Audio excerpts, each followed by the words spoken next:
Today's sponsor is Loot Crate. For less than $20 a month, Loot Crate gives the geek in you a special treat every month. Loot Crate is a subscription box service with more than $40 worth of geek, gamer, and pop culture gear, collectibles, apparel, comics, etc. delivered to your mailbox every month. This month's theme is time, and quite appropriately, we're celebrating with the 30th anniversary of Back to the Future in the month and year Marty McFly travels to in Back to the Future Part 2, the timeless appeal of Bill and Ted's Excellent Adventure, and the timey-wimey charm of Doctor Who. You have until the 19th at 9 p.m. Pacific to subscribe and receive that month's crate, and when the cutoff happens, that's it, Jack, it's over. So go to lootcrate.com/kindafunny and enter the code kindafunny to save $3 on your new subscription today.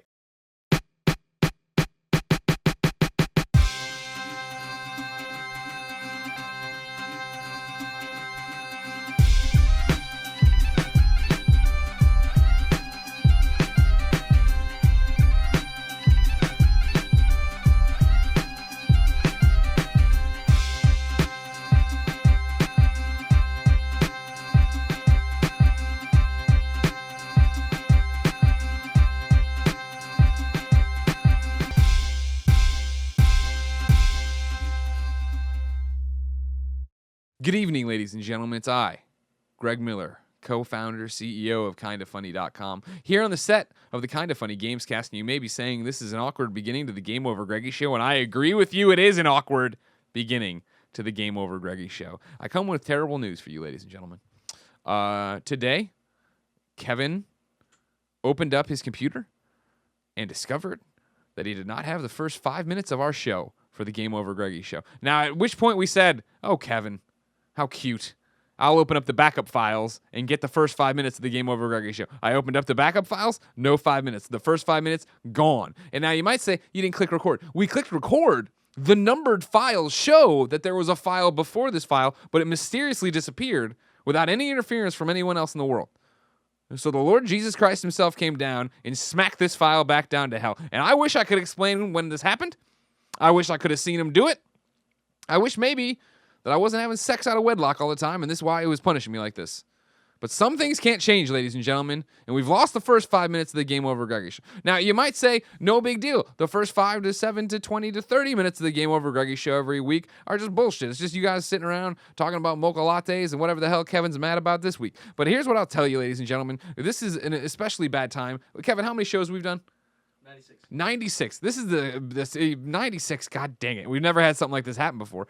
You say, no big deal. We've had a lot. We screwed up something for Jacob Spellman. Jacob Spellman went over to patreon.com/kindafunny, supported us to come be on this show. That's right.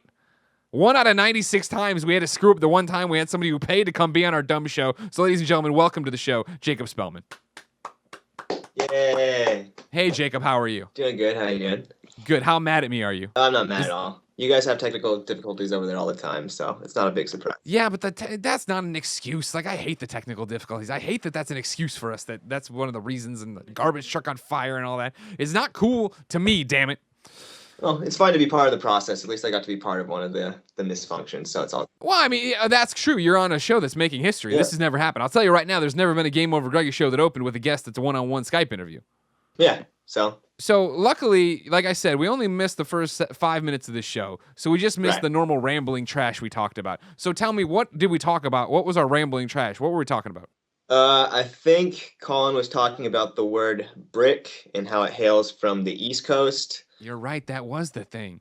Because it was cold. We were talking about Grimecraft had been in the last show, and words that had been invented because he's lit and sus. And then Colin did invent brick. Yeah. And he says out on the East Coast it's cold. It's brick cold out there. Nick was confused because he thought it was just a basketball term, which I was in the same boat. Whereas when you miss a shot, you throw up a brick. So exactly, that's what I thought too. There's some real deep conversation going on there. Yeah, so honestly, that's pretty much, that's a 30-second synopsis of everything you people missed out in YouTube and the MP3 land. So not that much, which is great. But I would have gone producer/deducer, Nick Scarpino. I would have gone Pure One, Tim Gettys. I would have gone Pronologue Island, Colin Moriarty, and I would have said a special guest, Jacob Spellman. Jacob Spellman. What's up? I don't feel like we didn't touch on this. It all happened so fast, your episode. There's like sand through our hands every time. Number one, where are you from? I'm from Pacific Grove, California. Number two, why did you give us money on patreon.com/kindafunny to come be part of this show? Oh, I just like what you guys do. You guys have started up a big, just kind of a project based off of passion. And I'm passionate about, well, the subject that I brought up was travel. So I don't know, it's just something that I felt was important, and I think my big thing was just I was confused why Americans don't travel as much. So I just wanted to talk about it. Now, you say that, yeah, and like that's what's interesting. And part of your intro, oh, my topic's travel. I'm confused why Americans don't travel more. I follow my passion, and my passion is travel. Yeah. You say that, and it sounds like just like, oh, people like to travel. Sure, Troy Baker goes a lot of places, but you. Like you tore apart your life. That's you're this fascinating individual. You tore apart your life. So you go to college, and you where do you go to college? To Sonoma State University. Go Seawolves. You get a degree in what? What's your degree in? Business management and human resources. So then you leave and you start making money hand over fist. Oh yeah, definitely. But yeah, it's better money than it was good enough, yeah. So how long do you go into you leave, you go into this corporate job, and like what happens? I don't know, I realized that I always wanted to travel, and I didn't do it, but I'd saved up all this money to do it. So I mean, there's no time like the present, so I just quit, bought a one-way ticket and went. That's not what people do, Jacob. That's not you don't go to work for 2 years and then decide I've saved up money to travel. You saved up that money for your life, son, for what's going to happen next. Yeah. I'm going to go travel more. Oh my God. So you tear up, you go into this corporate life, and then you decide to blow it all up, tear it apart. Yeah, I want you to know that I talked about you on the Super Knockin' Boots podcast, because I went and recorded that the next day. Oh, did you? And I talked about how here's the silver lining to this whole fuggalablug is the fact that we still have your topic. We still have your topic in full, because I was enraptured with everything you said on this. It's rare that I meet someone, because nobody comes to my house anymore, but it's rare that I meet someone whose story is so crazy that I got to sit back in awe and listen to it. You get a job, you're doing everything right, Jacob. You're working out clearly. You're being sexy. All these girls like you. They love you. You go to college. You get the degree. You get a good job. You start making money. Then you're supposed to get married, have a kid, get a house, get in crippling debt. The kids move away and don't talk to you anymore. Then you slowly start to die. That's the path. Yeah, it's the dream. The dream. But when did you know that it was time to shake off the regular dream and travel the world? It's just something that I want to do. One of my good friends talked to me about it, and I'd always kind of had it in the back of my mind, but he really sold it to me. So I was hoping I could just maybe come on your show and maybe do that the same thing for all the people out there.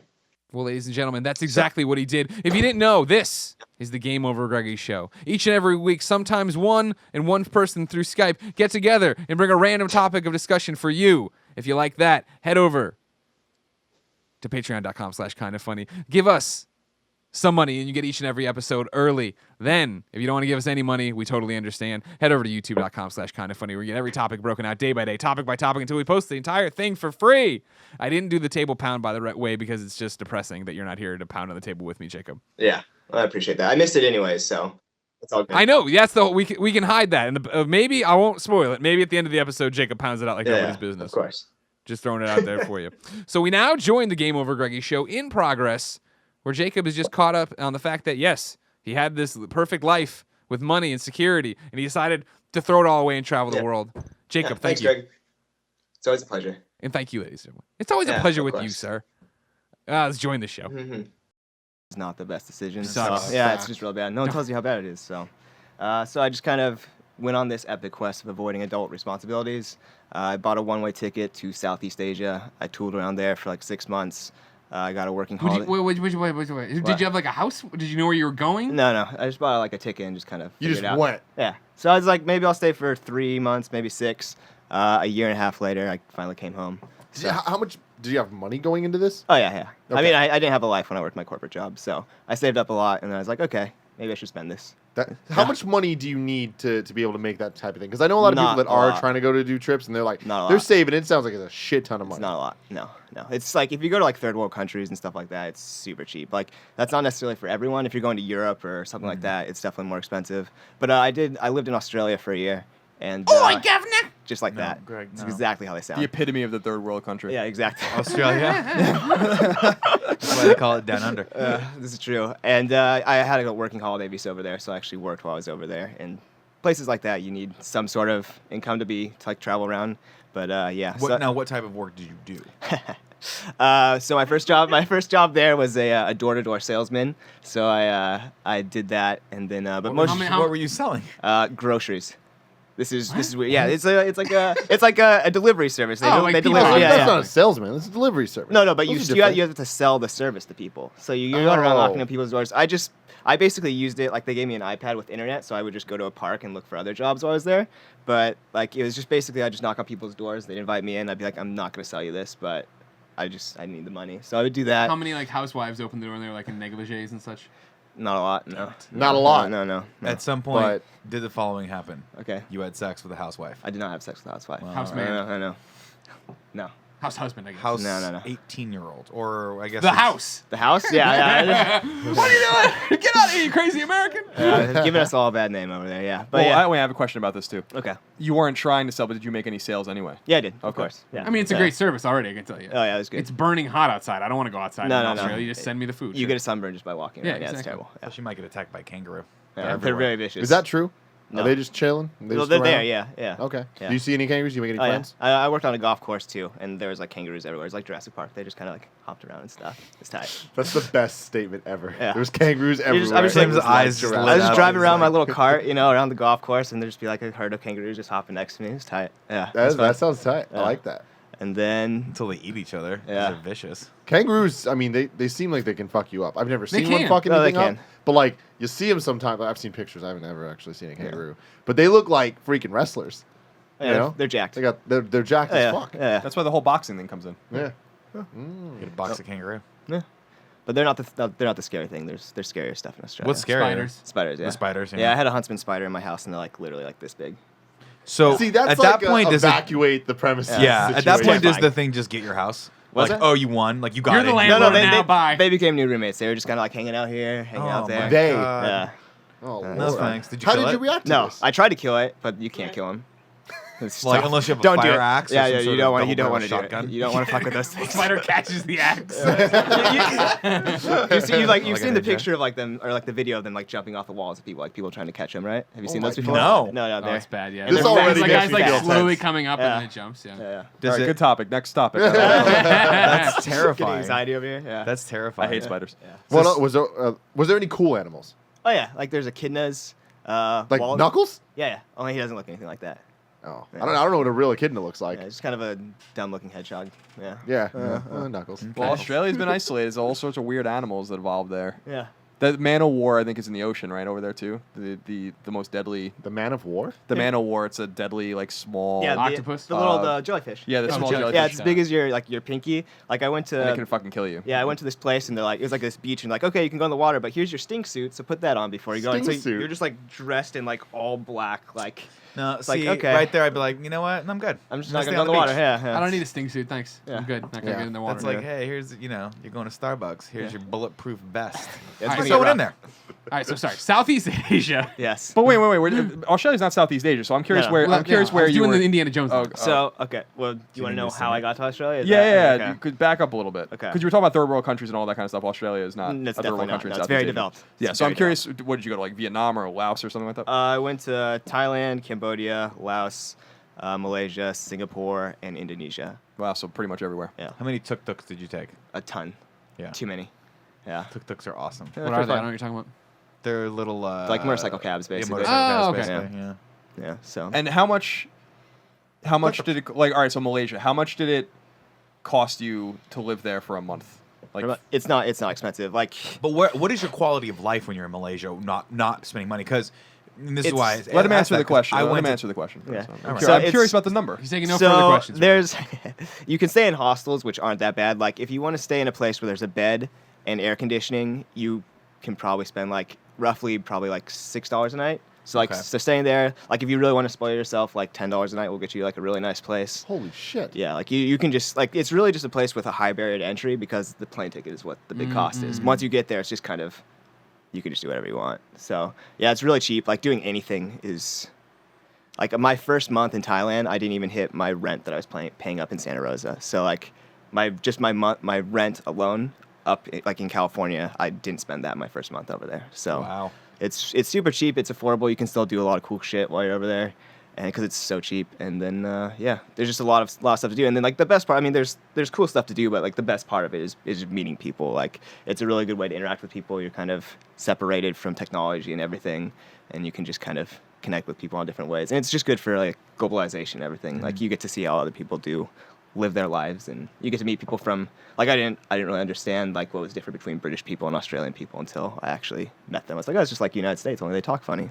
It's a lot different. It's a lot different. In the than UK that. or in Australia? Both. Well, I met UK people over there because they're everywhere. So yeah, so it's good to just kind of meet people from different countries and actually be able to talk to them and connect to them, and through travel and everything. So it's fun. So you're bouncing around, and you're just like, whenever you get sick of a place, you're like, I'm going to move on to the next one? Yeah, it's like, Colin, I know you always talk about, like, you want to retire and you just want to be like not have to do anything. Mm-hmm. It's like that. As soon as possible. It's like that. I did that for like a year and a half. You just wake up, and you're just like, well, what am I going to do today? And you can just, maybe I'll read all day, maybe I'll go do this, maybe I'll get on a bus to the next place. You're just kind of at your leisure. You can do whatever you want. Were you just living out of one backpack?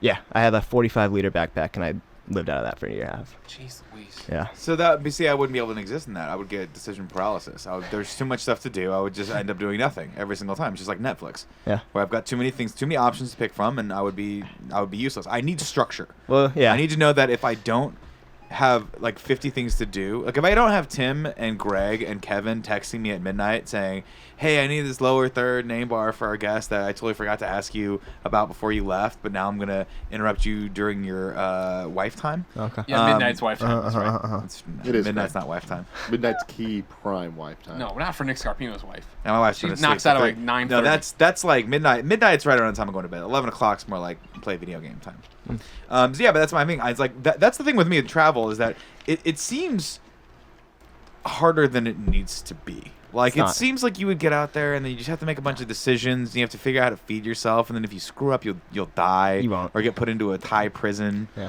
That's the thing. That's like a Get lot. caned. That was like the biggest thing I heard when people like when I got back. Like, well, weren't you scared? Like, I mean, if there was somebody that should have ended up dead in a cave with all their organs being sold on like on the black market, is me. Like I'm like 5'8". I weigh 130 to 135 pounds. Like these fly swatters aren't fighting anybody off. Like I you're can't. wiry. Yeah, but it's just like it's not. You are not in any danger like at all while you're over there. I'm not. I wouldn't be so much worried about that because, as we all know, I have martial arts It's training. true. Shadow boxing. I mean, I'm number one in the nation so far. Number one in the nation, So shadowboxing. So far, I mean, it's the world keeps moving, as Colin will tell you, from east to west.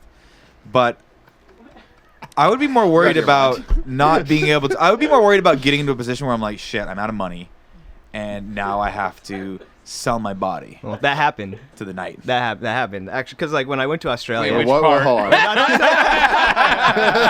Let's talk more about that part. The running out of money part. I didn't have to sell my body, but yeah, when I was because when I decided to go to Australia, it was kind of like a last minute decision. So like I knew some British guys like, oh, we're just gonna go to Australia, work there, and I was like, okay, I'll go there. And I arrived in Australia with $700, and that's not enough money to survive in Australia with for very long. Yeah. So I ran out of money pretty quick.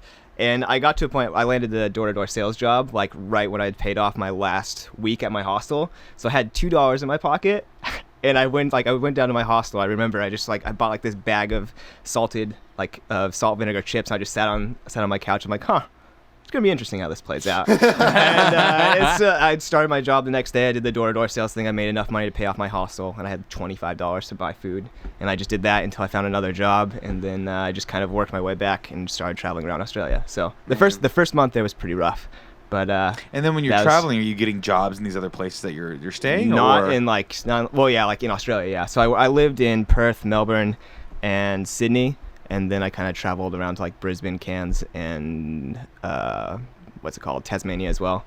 So, but yeah, every time I went to like a city, and like I'd stay there for like 3 to 4 months and just kind of work and save up. Yeah. So you just found something to kind of keep you going. Yeah. I had like a bar job. Like, and the pay over in Australia is insane. Like if you're young and you live in America or the UK, I'd really recommend like just trying to check out like a working holiday visa in Australia. It's like if you're under 30, you can go and live there a year if you're American, 2 years if you're from the UK. And bullshit. That's some bullshit right there. Well, we make it impossible to get into this country legally, of course. But I just think that everyone hates Americans. That's why. No. Because we're number one, right, Colin? We are number one, but Who it gave makes you sense. the It makes iPhone? sense. They're in the Commonwealth, right? Who So built it? Who made that's it out? that's why it's weird. should. The Queen of England is on all of their money, which is weird, but whatever. But yeah, it's cool to check out like the pay in Australia is insane. Like I worked a job as I worked at a bar, and I would just pick up empty glasses and make fun of drunk Australians, and I'd made like $23 to $45 an hour. What? Yeah. Like, depending on the holidays, like if I worked on holidays, 45. If it was on the weekend, it'd be 35. And just any other day, I'd be making 25. So I lived in Sydney.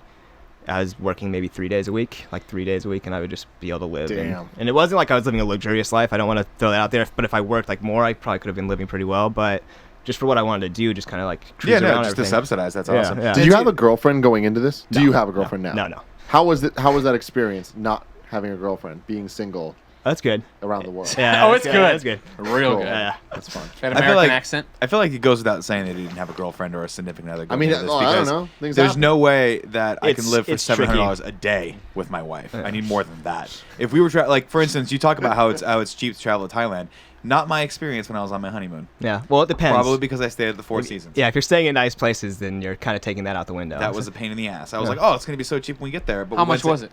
The Four Seasons? Yeah. We got a deal where I think we Deal. paid everything ahead of time, and it was roughly And I'm ballparking here. I just remember. ballparking $400 a night. Okay.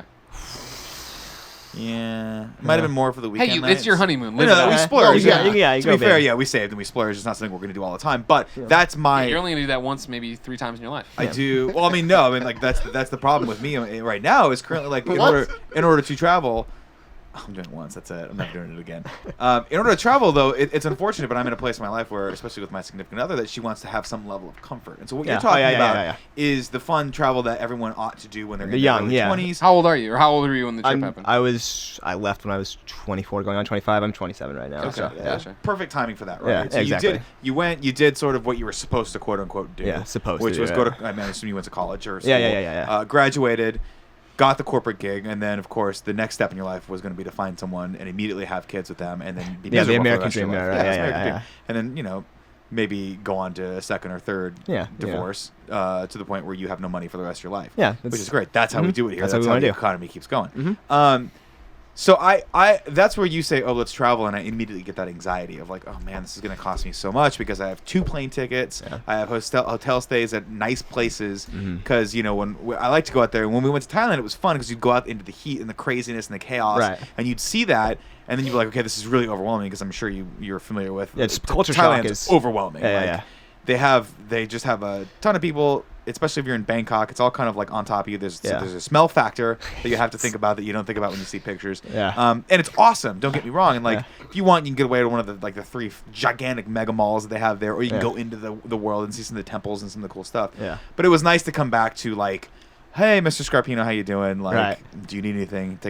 Yeah, going The air somewhere conditioned- and they have what you're looking for, not just going around and talking to a bunch of people. And it's like, Yeah, they have like it's guides like a and side things quest like or that. something. I think Mr. Scarpino is the thing that bothers me most about that whole story. They called me Mr. Scarpino. I don't appreciate the Dr. blending Gettys. of being laid back and officialness in that sentence. Oh, hey, Mr. Scarpino. It's like, hey, fucking straighten your tie, sit up straight, and I'm calling me Mr. Scarpino. Yeah. Hello, good day.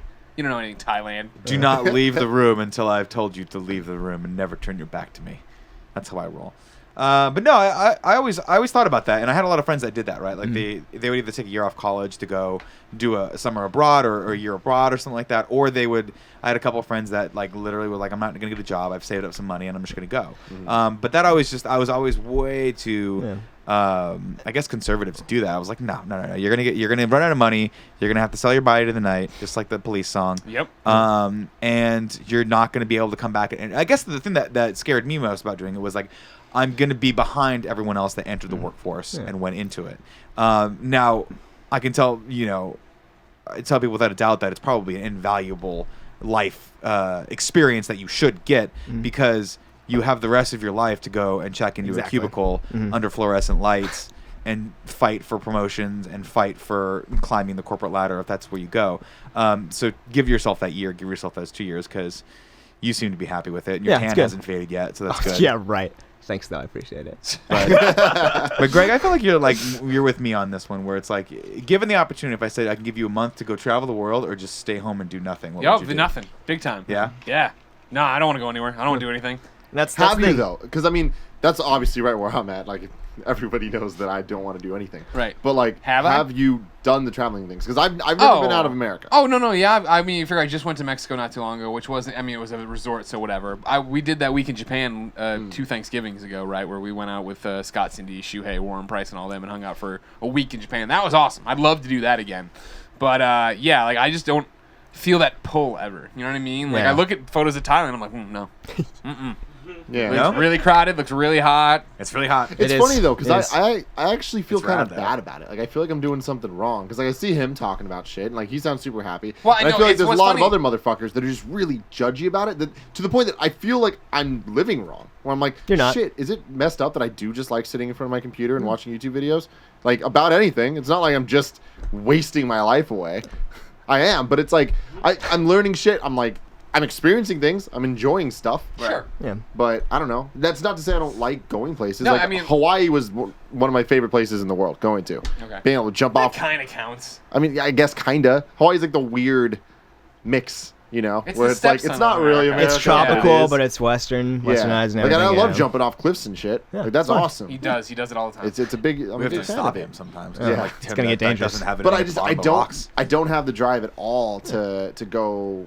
You know, I feel like sleep I in a get drives forest. for very specific places. I love Japan. I've been to Japan. I enjoyed Japan. When we went to Germany for Gamescom back in the day when it was still Leipzig or whatever, I was like, this is fine. I don't really feel drawn to come back. You know what I mean? That's why people love Cologne now. And it's different, so I'm sure one day I'll make it out there. I really want to go to London. And granted, I think that's probably because it would be the one I'd understand from the get-go. Yeah, get some except for all cheeky their nandos, have right? their words and their U's everywhere. Mm-hmm. But you know what I mean? Like I would get the feeling of that. I would understand. Ireland, I think's cool. I could get down with Ireland once in a while.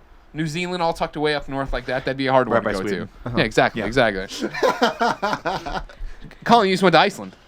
Yeah. That's also right by You hated New it. Zealand. You said Yeah, it was I terrible. didn't say it was terrible. I just said I was there for way too long. I think that I've been overseas 5 times, and the common theme is I've been to Japan twice. I've been to Europe 3 times, and the common theme is I've had a lot of fun on 4 of those trips. Well, I mean, Iceland was fine too. It was just I was just there for way too fucking long. The common theme when I go overseas is always like, how long do I have to be here until I can go home? That's like basically.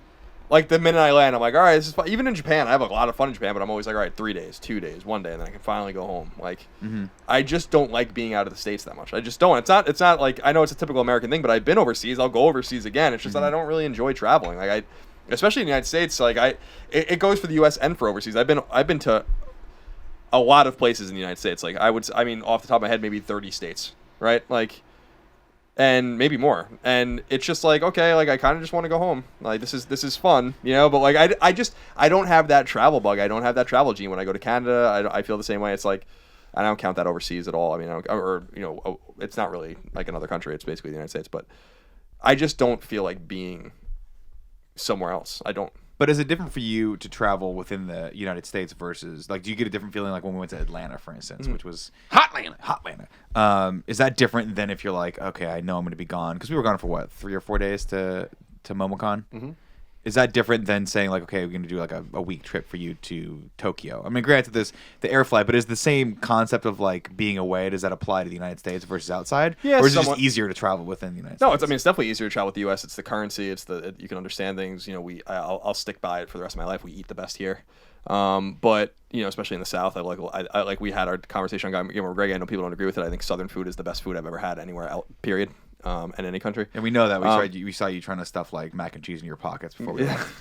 Yeah. That Vortex place, I know you call him at night and say, "Come on, ship to California." Yeah, just give me some of that gravy. Just describe them. But it's just not travel. It's just not for me. Like I'm with you, Greg, where it's just like I want to retire one day and just not do anything. Like I told you, my uncle is doing that right now. He sold his house on the island. He moved to Virginia with like some of my other family members that have all kind of migrated out of the island because it's so fucking expensive. And I remember talking to him, being like, "So what are you gonna do? You can play golf? He's like, I'm not gonna do anything. Just do whatever." And I'm like, that sounds fucking awesome. See, like you this is just wake interesting to up me, and you though. just It's like, do whatever. I feel like we're in the minority, or it's just the people we that definitely like are traveling minority. are just very loud Well, about it. it's definitely a cultural thing with America. Like, I mean, when I was abroad, like you see like 18-year-old like British kids and Australian kids, like German kids, and they just do their gap year, just part of their culture. Yeah. It's like you should just go out and travel. Like in America, it's more of just like a lot of people, they're going to travel. It's like, oh, well, I'll do a semester abroad, or I'll do like Peace Corps or something. It's always like Americans, we have a very good work ethic. So Right, it's like, there's it's a like, motivation it's to like it, right? if we're going to go out and travel, it's like we have to be working while we're doing it or accomplishing something. Like just to travel seems silly to us. And like the only reason that I really went and travel is because I had a friend that did it. So and he kind of just like told me about it. He's like, oh yeah, you should go and do this. I was like, why would you just go and travel just to travel? But then I did it. I was like, oh yeah, it's good. And like I just don't feel like that message doesn't get out there. It's just not a cultural thing over here. And there's nothing wrong with that. Like if you don't want to travel, you don't have to travel. Like people enjoy different things. Yeah, I'm not judging the people that travel. I do feel like some people that travel and do judge sometimes, not necessarily you, but do judge people that don't like to travel, because I think they correlate it with culture, which I think is nonsense. Like I think you can gain culture by reading. I think you can gain culture by listening and watching and viewing things. I don't think necessarily there's a lot of people that don't have the means or the desire to go overseas, and so I don't think there's necessarily a correlation. I am not more cultured because I've been to Europe 3 times and I've been to Japan twice. Sorry, I'm not. I'm much more cultured in the things I've read and the things that I know. So I think that there's like an unnecessary correlation between those two things that I think makes some people snooty about it. But I think also in the United States, I think that we are just isolated from the rest of the world. Like in Europe, you can stumble into another country. If you To that point, there's if like the population of like Americans that have their passports and Canadians, and Americans it's like 30% or something, Canadians is 50%, and those motherfuckers are everywhere. Like you can't go anywhere without seeing somebody with like the Canadian flag on them, and they're everywhere. Yeah, but no, it's nothing against Canadians. I'm just saying. I went to college with them. I know all about it. Yeah. I know Mitch Dyer, and I don't like him. I remember when I was a freshman in college, someone had a Canadian flag in the dorm window, and across the way, someone was playing "Blame Canada" like really loud, to try to piss them off from South Park. But no, I just think like I think if people want to go travel overseas and do it, like that sound like your experience would give me fucking crazy anxiety. It's just not something for me. I don't not knowing where you're gonna be next and how much money and how Yeah, like, that would drive me nuts. especially in like. no offense, but like in some third world countries or whatever, where it's just like you see I don't some know. shit, yeah. I'm just like I don't know. I get no offense. I mean, live how you want to live and do what you want, but I mean that's just not for me. I understand that we pay an arm and a leg to live here, but I really do think that we have some excuses. We are separated by the rest of the world by 2 huge oceans. We have a humongous geographical country that has desert and tundra and beaches, beautiful beaches, and like we basically, I think I'm not saying there's nothing we could find overseas that we don't have here, but geographically we pretty much have everything, especially if you include Alaska and Hawaii. So, which I would. So it's just like there's just a lot of excuses of why we don't need to leave. Like if you grew up in the Netherlands or something like that, like you could just fall into Belgium, or France, or like it's not. So I can understand being a European, for instance, and then Canada has a kindred connection to Europe, so it makes sense to me that they would travel and all that kind of stuff since they are British in their own way. So it's I don't know. I just think our culture doesn't necessarily preclude us traveling, but I understand why we don't. And I understand why people around the world judge us for that. But I would encourage people to not judge us based on that. Our culture doesn't necessarily come from just seeing things, but rather like I know people that I know people that have been overseas that are the most uncultured motherfuckers I've ever met in my life. So there's no correlation between those kinds of things. Because there is I'm not going to disagree and say we have everything out, like everything we could ever want in this country. Like I've came back very Hashtag blessed. Yeah, no, not hashtag blessed, but very appreciative of like what I had growing up, and it's just kind of to go abroad. It's not more or less to see things, because you'll see a lot of stuff that you've already seen, but it's just the cultural part. Like you get to see. There are a lot of things that we do great in this country, and I'm very proud of that. But there are some things that could probably use some work. It's just kind of cool to see how other people do things. So that's good to see. And like you do see people that just kind of go out and they're just like, oh, I'm going to India to go to India. It's like, oh, the Indian food tastes so much better when you eat it with your hands. Like, no. It tastes the exact same. Like they just want to sound like snooty. It's like, just get out of here. Like go to like experience the people. Like a lot of people go and they just like they'll just go to stay at the I don't want to bash your honeymoon here, but like they'll just go and they'll stay at the resorts, and you fucking privileged American. But they just go and they do the same things that you do in the United States. Like it's like, oh, I go out on the weekends and I drink. It's like I go out and then they just do that in another country. If you're just staying on the resort and just doing that, you're just going to see the same stuff. It's just going to be slightly different weather, and it'll just be a slightly different feel. But when you actually go out and kind of try to live with them, get involved with the people, it kind of opens your eyes to like just different ways. Yeah, and that's something that's sort of my point that we were talking earlier before we did the show was that most of our travels, especially together and when we were at IGN, were really around work. And so you weren't getting that experience. You were going, if you were on the video team, you were often carrying a ton of gear. That you had to worry about getting through in and out of customs, which was always a fun experience, always different, always unique. Carnet. The carnet form was what it's called, and no matter what you did, you would present that to the customs official, and they would have no idea what you were talking about until they found the one guy that knew it was up and had the stamp. And so there is that sort of anxiety that comes when you say travel with me, where it's okay, I have to go do work. But what I've never done, and which is something that my wife has done, which is give herself that year to be like, just go exist. Go embed yourself in a different society, in a different culture, and just see. Maybe you won't like it. Maybe it sucks. Maybe it's completely different. But she has such a different perspective on the world than I do. And it's not like it's better or worse, but I think it is to some degree a little bit more broad than my perspective. Right. Whereas I happen to think that, I mean, I would be perfectly fine with never, ever, ever leaving my house. Maybe to come to here once a day. But then beyond that, We should get houses that attach, and then you can just come through the wall. you're really big into the attached thing. Every time we stay in a hotel, you're like, "Can we please get rooms that attach?" And I feel like it's First because off, you want that to come started jump as on my a bed. team joke, and then I'm just the only one who ever walks up No, first. I so- like it. Yeah, I would support the attachment for sure. I know you would, Kevin. I want the attached houses too. I would totally do all that, but I want you to know Man, that if if we Kevin get 4 comes over houses and jumps on my attached, there's bed, doors that open up in the middles. And Yeah, then, like the Beatles movie. You never leave. No, you could take the 4th house. I'll be in Montana somewhere on a fucking on a Skyping survivalist compound. waiting for the Russians to invade. Jacob, I want to wrap it up, but I want 2 things from you. One, what brought you home? Like, what was it? When did you were you like, all right, now it's time to end this journey and come home? And then 2, like, is there like a takeaway you have from it? Is there something you learned from this whole thing? So yeah, I mean, I came home because traveling on a budget eventually gets very tiresome, and I'm like, I just want to sleep in my own bed. I just want to be able to just kind of wake up. Like, you want to get back into the routine eventually. After a while, you can only do it for so long. Like, you have a certain amount of endurance. And I went a lot. I was just expecting to leave initially for like 3 months, maybe 6, and a year and a half. I was like, all right, I'm done. Like, I was thinking of going to South America. I'm going to go to South America eventually, but I needed to take a break and come back and just be home and see my family and everything. Like, and going a year and a half without good Mexican food is the toughest thing I have ever Oh, done. man. I can't go 3 days without rough. It was rough. So that was I just wanted to come home. I was getting homesick. But yeah, the takeaway, I mean, it's just good to I really just kind of really just became appreciative of everything that I have here, because I mean, you see a whole different level of like human suffering if you do go into other places, like the the tenderloin, like that's poor by our standards, but if you go other places, it's just kind of crazy to see what people deal with in like other countries and how they get by. Like, it's crazy, like in how inventive they are, just how, because they have to do everything themselves. Like, you'll go through Thailand and people will be fixing their own bikes, making their own food, and just like they just know how to do everything because they don't have the luxury of paying people to do things for them. So I mean, it's good to come back and just be, we kind of have a culture where we're always looking at what we don't have and we work towards to get those things. It's kind of nice to just be able to sit back and be like, okay, these are things I do have, and you can appreciate these things. Well, I'll give you. The poor in the United States definitely do struggle, but I've always been intrigued by this Heritage Foundation thing. To this point, Heritage Foundation is like kind of a conservative think tank or whatever. They release these stats about the classification of poor in the United States and why that word might not mean what we think it means. So based on the United States, poor, like what poor means, which I think is like whatever amount of money, 80% of poor households have air conditioning. 92% of poor households have a microwave in the United States. Nearly 3/4 have a car or truck, and 31% have 2 or more cars or trucks. So like that, it's all relative. Nearly 2/3 have cable or satellite TV. 2/3 have at least one DVD player, and 70% have a VCR. These stats are old. Half have a personal computer, and 1 in 7 have 2 or more computers. More than half of poor families and children have video game systems. 43% have internet access. 1/3 have a widescreen plasma or LCD TV.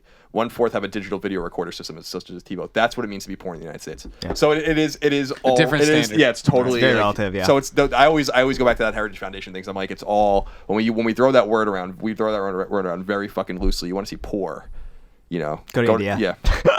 Like, Yeah.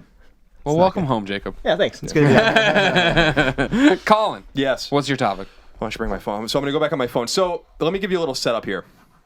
I wasn't on the last episode, or maybe the last 2 episodes, because I was gone for a while. I had to go home. My best childhood friend, Mike Pope, had gotten married, and so I went to. We grew up across the street from each other, and Can I ask you a quick question about that? Yeah. Is Mike Pope aware of how many times he's name checked on the show? probably Like, does he not. watch it or pay attention? No, Okay. no, he has no idea. He's not. Ramon like actually does watch this stuff. He does. Well, hey, Ramon. Actually, I think Ramon listens to it. Ramon, I waved at the camera and said, hey. But so Mike and I grew up across the street from each other, and I had, so to give some context, like I had grown up on the island. I was born and raised there, and then when I was in 4th grade, I moved to New England for 5 years, and I would only spend summers on the island. And then I moved back, and my dad sold our old house and bought a new house, and I moved across the street from Mike, who was this guy I knew, and we became very close friends. So he put, 18 years later, I was in his wedding party, and so I had to go to Connecticut. He married this really nice girl, Cassandra, and so I had to go to Connecticut. And where her family, her step family is very wealthy. They have this beautiful estate in like the middle of nowhere. It's just woods, and it was awesome, and no service. But I was with a bunch of my old friends, and one of them is a professor now in college, and he brought up this. I was basically just drinking the entire time I was there, like as one would do when you have no service, and we're staying in this house from 1730, and we would just sit around this fire pit outside of it and chairs and just like chat about things until all hours in the morning. And he brought up this thing that I thought was interesting, and so indulge me if you will for a minute. I want to explain to you what it is, and then I want to ask you what you think of it. It's called the Omphalos hypothesis, and it has another name, and we'll get to that in a minute. And the Omphalos hypothesis is the argument, this is according to Wikipedia, this will be the best way to boil it down, is the argument that God created the world recently in the last 10,000 years in keeping with flood geology, which you would know about, Greg, because we went to Catholic school, but complete with signs of great age. Okay? So you guys understand that. In other words, the argument that God created the world recently, but complete with signs of great age. So you put in the fake stuff like dinosaur bones. Exactly. Stuff. Exactly. Like Disneyland, right? Really good Go to brushstrokes. Indiana Jones ride. Detail. Yeah. It says the idea saw some revival in the 20th century by some creationists who extended the argument to light that appeared to originate in far-off stars and galaxies. Many creationists believe that Adam and Eve had no navels, and that the trees in the Garden of Eden had no growth rings. So this is like a creationist kind of idea held by some people that believe in the young Earth, that it's so young, but that they acknowledge that there are signs that make it seem like it's old, but it's not. So if you were to cut down a tree in the Garden of Eden, there would be no rings in it. Or Adam and Eve weren't born from anyone. Eve was from Adam's rib, and Adam was created by God. So they have no navels since there was no umbilical cord. Mm-hmm. So that kind of stuff. Okay. Seems reasonable. I'm trying to find... So this got us talking about the criticism of it, and then something called the Last Thursdayism, which I think is a really interesting puncture in the idea of this, and I'm curious what you guys think of this. So, it says, when did false history begin? This is what Wikipedia says, and this is what we were talking about. It says, they're talking about an author named Ghost, and they say, though Ghost's original Omphalos hypothesis specifies a popular creation story, others have proposed that the idea does not preclude creation as recently as 5 minutes ago, including memories of times before created in situ. The idea is sometimes called Last Thursdayism by its opponents, as in the world might as well have been created last Thursday. The concept is both unverifiable and unfalsifiable through any conceivable scientific method. In other words, it is impossible even in principle to subject it to any form of test by reference to any empirical data, because the empirical data themselves are considered to have been arbitrarily created to look the way they do at every observable level of detail. But I mean, I'm sorry, go ahead. No, go ahead. Finish before we start. And this is one of my big things. They have on Wikipedia, it says a deceptive creator. It says, from a religious viewpoint, it can be interpreted as God having created a fake, such as illusions of light in space or stellar explosions that never really happened, or volcanic mountains that were never really volcanoes in the first place, and that never actually experienced erosion. The conception is therefore drawn harsh rebuke from some theologians.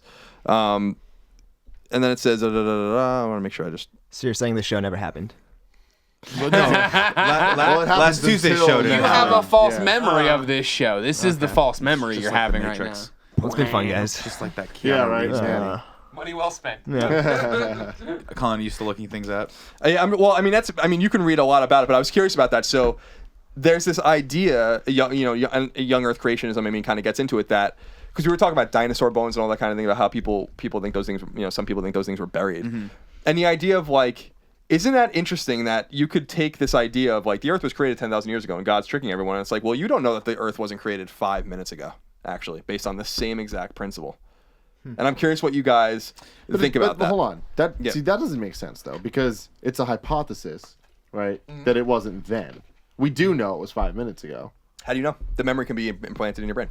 Oh. It's just You're like the a Matrix, goldfish. where Okay. They just reset it. Well, then. Because the idea is Remember that the first guys. GameOverGreggy show? That's a made-up event. Yeah. This is the only real thing. But And I now mean, this is the only real thing. We can And now go to this is the only real thing. youtube.com/kindoffunny and figure it out. It's all yeah, it's but all planned. that It's all could there. be that could be the same thing as like God could have just put that there, just like you put the dinosaur bones, just like you put the volcanoes that never actually erupted, and the tree that has no rings in it. It's like he still put the signs. No, the idea is So he's just making shit up as he goes. the idea is that I guess the principle, and I'm curious guys what you think about this, is that the 10,000-year-old thing is totally arbitrary. It could have been any time because the argument is like, did Adam and Eve did Adam specifically have false memories?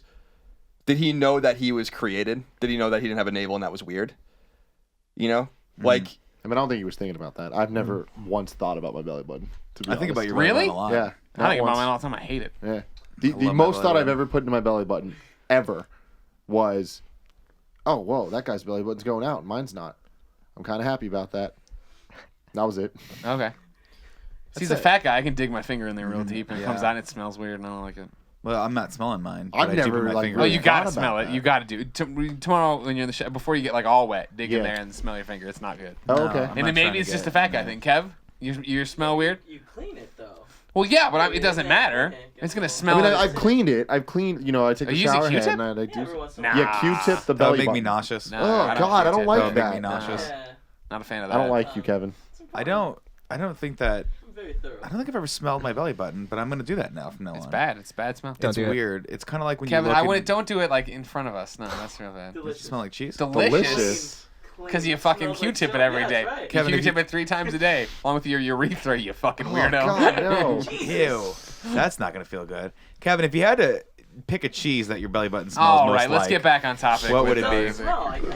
Let's So, get back Colin, on my topic. questions to you is the idea behind this theory, if you were to choose to believe in this theory, that it doesn't matter, like all of these, is it just basically prove that you have to just have faith? Is that the whole concept of like it doesn't necessarily matter when things were created, that you're just supposed to have faith that God is a creator and that's it? Well, Is that the idea to me was that, I mean, I think people can interpret it in different ways, but to me, when I was curious about what you guys thought about it says to me that faith is probably arbitrary, because there's another quote in here that I think is really interesting.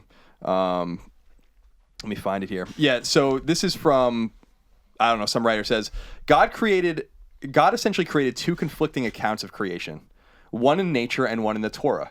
So it's the Torah is the Old Testament, or the Jewish Bible. So it's the Torah or the Old Testament, like Genesis, conflicts directly with everything we see in nature. And it says, how can it be determined which is the real story and which is the fake designed to mislead us? One could equally propose that it is nature which presents the real story, and that the Torah was devised by God to test us with a fake history. Yeah, but that's my question: is why is God? What's the point of that? Just This to is say- exactly what I'm getting. This is kind of what I drew out of our conversation in the woods when So I was. why fuck around? Yeah, when I was 7,000 beers deep. Then this is the question. This was the question I was asking, which swimming was in your own beer. which was, doesn't this just indicate to us that this is all nonsense? Like, why would God trick us at all? I don't know, because like it's kind of fun to fuck around. What else with is he gonna people do? and just- They talk specifically about the redshift, which is how we know that everything's moving away from us in space, right? Like things shift, the spectrum shifts red when things are moving away, and since everything shifts that way, we know that the universe is expanding and that everything is moving away. But their suggestion is that God created the redshift to trick us, and it's like, why? It seems like you're going like a lot of things with people that are hardcore into religion. It seems like you're going a very, very long way to explain something that really is impossible to explain one way or the other, right? And that's where I always feel like there's a misstep with religion, is that I don't think it's right or wrong to believe in organized religion at all, or in anything. I mean, I'm not going to sit here and be like your belief structure is incorrect or wrong. But when you go that far into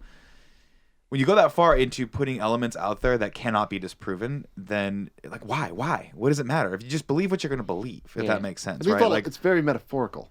Yeah. You got to kind of look at it as not literal stuff, but more just like ideas and just like. Well, no, there are people that these people specifically that Colin's talking about are looking at it basically literally, and they're setting up the argument so that you can't disprove it ever. Right. Yeah. It's because what thing doing is you're taking the idea of logic and just basically throwing it out the window for all intents and purposes, if I'm not mistaken.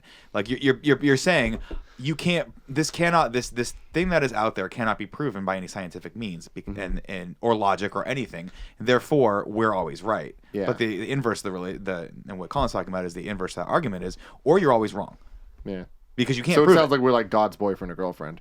So it's just like no matter what logic. No, just we're makes definitely sense. God's boyfriend, because no matter what God says, he's always right and we're always wrong. So we're the guy in this situation, or at least we're God's husband, What I'm saying is no matter based what. on my relationship with my wife. And God never does the dishes. I always have to do them. But it's fascinating. You know what that reminds me of is a conversation we had maybe it was a week or two ago, talking about Elon Musk, where you were talking about the two questions that he asks people. Yeah. It'd be fascinating to put him in a room with a creationist and be like, because Go. his idea is we're in a freaking simulation. And no one knows how long the world's been around, right? Like, are we in the simulation? Does that matter? Can we ever prove that or disprove that? Yeah, the Matrix and all that. I mean, that's not what the Matrix popularized that idea, I guess, of existing in a simulation. But yeah, it was one of those things where I never thought about it, because we talked a great deal about religion and faith on this show, so I don't want to rehash those topics, but more about like, if you just reverse engineer the thought of God faking it, then we literally could have been here 5 minutes ago. Like, he could have just snapped into existence and we wouldn't know we're implanted with fake thoughts. Right. It's the same exact thing. Like, we have no idea that last Thursday actually happened. Right. Well, it sounds like a stupid idea then, right? Yeah, I mean, that's like, who believes in this? It sounds a like lot of people do. Young Earth creationists do believe in it, and I'm not judging, because we were talking about. I'm not judging religions. A lot of Christians, for instance, I can only speak for that because that's maybe the sect I know best, do believe that the Earth is 5 billion years old, and like do believe that the universe is 13.2 or 13.5 billion years old, and do believe that, you know, there were dinosaurs and that humans are only 100,000 years old or so and stuff like that. I mean, like, so there's a lot of acknowledgement of like scientific truth, but there are people that hang on to these things where it's like, yeah, God put a volcano here that looked like it erupted 12,000 years ago, but it never actually erupted. You know, and I'm like that, and I'm like, what the fuck are you talking about? What's the point behind that? Is it just to prove that you're like? I mean, that's such a hardcore. Oh, I'm sorry, Kevin's not messing with the picture. Kevin is the most, by far, distracting element on this Just do planet. your job and he'll do his. I swear to God, do your earlier, job and he'll do his job. And I swear to God, earlier he was doing that yoga that you do on planes. You know, where you're seated, but it's like seated yoga. So he's like doing down dog. I've got short arms. I can't reach things, Nick. He's turned the fan off. He knocked his Starbucks cup over a little bit. Then he sipped the Starbucks cup. Do I and have he put to? it back Do we have to switch? precariously. Do you and Tim have to switch spots? I think we might have to at some point. Oh my God. You guys don't get it. Then you're going to see him in your peripheral I see him vision. all the It's gonna be time. He doesn't stop my He's show. a fascinating animal, Kevin. I'm an Can we adult. get a curtain? Yes, I've said that before. We should get a Have curtain. You could be the man behind the curtain. The Wizard of You Oz. could be Remember Oz. that was the thing when you were being smelly one day or something. I threatened to trap you back there. I don't think When you were being smelly. Anyway, Anyway, I just don't get the idea. Like, what does it matter? Like, why prove 10,000 years? Is it just simply to prove Adam and Eve were the beginning or the beginning of humanity? Is it kind of like conspiracy theories? Kind of like people. I feel like people believe these things just so like they can believe something different. Like it's just like kind of a different. It's like I want to put my faith in this just to believe this, but like, are you just doing it so you can use it as like a conversation topic? Yeah. It's like, oh, have you ever heard this topic? Well, like, I think it's so, like it's that thing when like, you know how sometimes I talk out of my ass 90% of 99% of the time, Yes, and then Nick, I'm I'll be quite like, familiar. this thing happened and it's true, and you go, no, Nick, it's not true. And there's that thing in human brains that go, well, they just disproved this, but because I chose to believe in it so long, I'm going to now take the opposite reaction that I should have, and instead of listening to my friends and trying to figure out a scientific way of proving this, I'm going to go the opposite way and just say, no, I believe this, you're wrong. Yeah. But it's taking that to the extreme of saying, like, not only are you wrong, but I've just made up a bunch of different criteria for That why any you're wrong. excuse you have means you're that wrong. negates it, right? And so, and it sucks, and it is sort of like it's basically arguing with someone who has thrown logic out the window. I'm just making things up right now that are so far out of left field that, of course, you can't disprove it because it's impossible to prove or disprove, and that's where we're at right now. And it's impossible. It's impossible arguing with people who have chosen to completely abandon all logic. You just can't do it. And granted, I could be wrong, but we'll never prove it one way or the other. So all I can prove is what I can see and what other people can prove. You won't know until it's too late. It's already too late. That's for us. I mean, and that's Colin the Moriarty. mayonnaise is sneaking up on us. You won't. I mean, if faith is real, I mean, I talked about it with my dad a little bit about, you know, specifically about purgatory and stuff, and about, you know, I'm not a believer, but I live a good life, so I will probably go to purgatory, and I won't know that until I go to purgatory. You know, and my idea was like, would God smite me, or if I went to St. Peter at the gates, would he let me in, even though I didn't believe because I was good? Well, Tim You would know? talk his way into the gates easily. Tim and just Kevin let would me be in. on the inside, but like, dude, we'll get you in. Just wait in I line. know. Go get Mike. Go get Mike. Go get Mike. Hey, is Mike told me I could come in. Who's Mike? Mike, just go get Mike. I don't want to get Mike. 5.7 billion mics show up. And they put you into the lowest pits of hell for even messing with St. Peter. for lying to St. Peter. But yeah, I don't know. It was interesting to me just in the sense that you know, it's kind of what you said, Nick, like where the natural world around us tells us a lot of things, and this is what always infuriated me about the Old Testament. The New Testament doesn't really bother me that much. I mean, there's things in it that are ridiculous, but the Old Testament is just completely ridiculous. Everything about it, and like that's the thing that really bothers the shit out of me. Like the Genesis story itself is just totally out of sequence anyway. Like they're creating things out of order compared to like the way the natural order, like the way a planet, a sun would be created, and then the planets around it and all that kind of stuff. And then people are like, well, it's just a story. It's just, and I'm like, but this kind of stuff comes from people that take it literally. Yeah. So that's so there's not even agreement there where some people are like, no, it's an analogy based on millions or billions of years or whatever.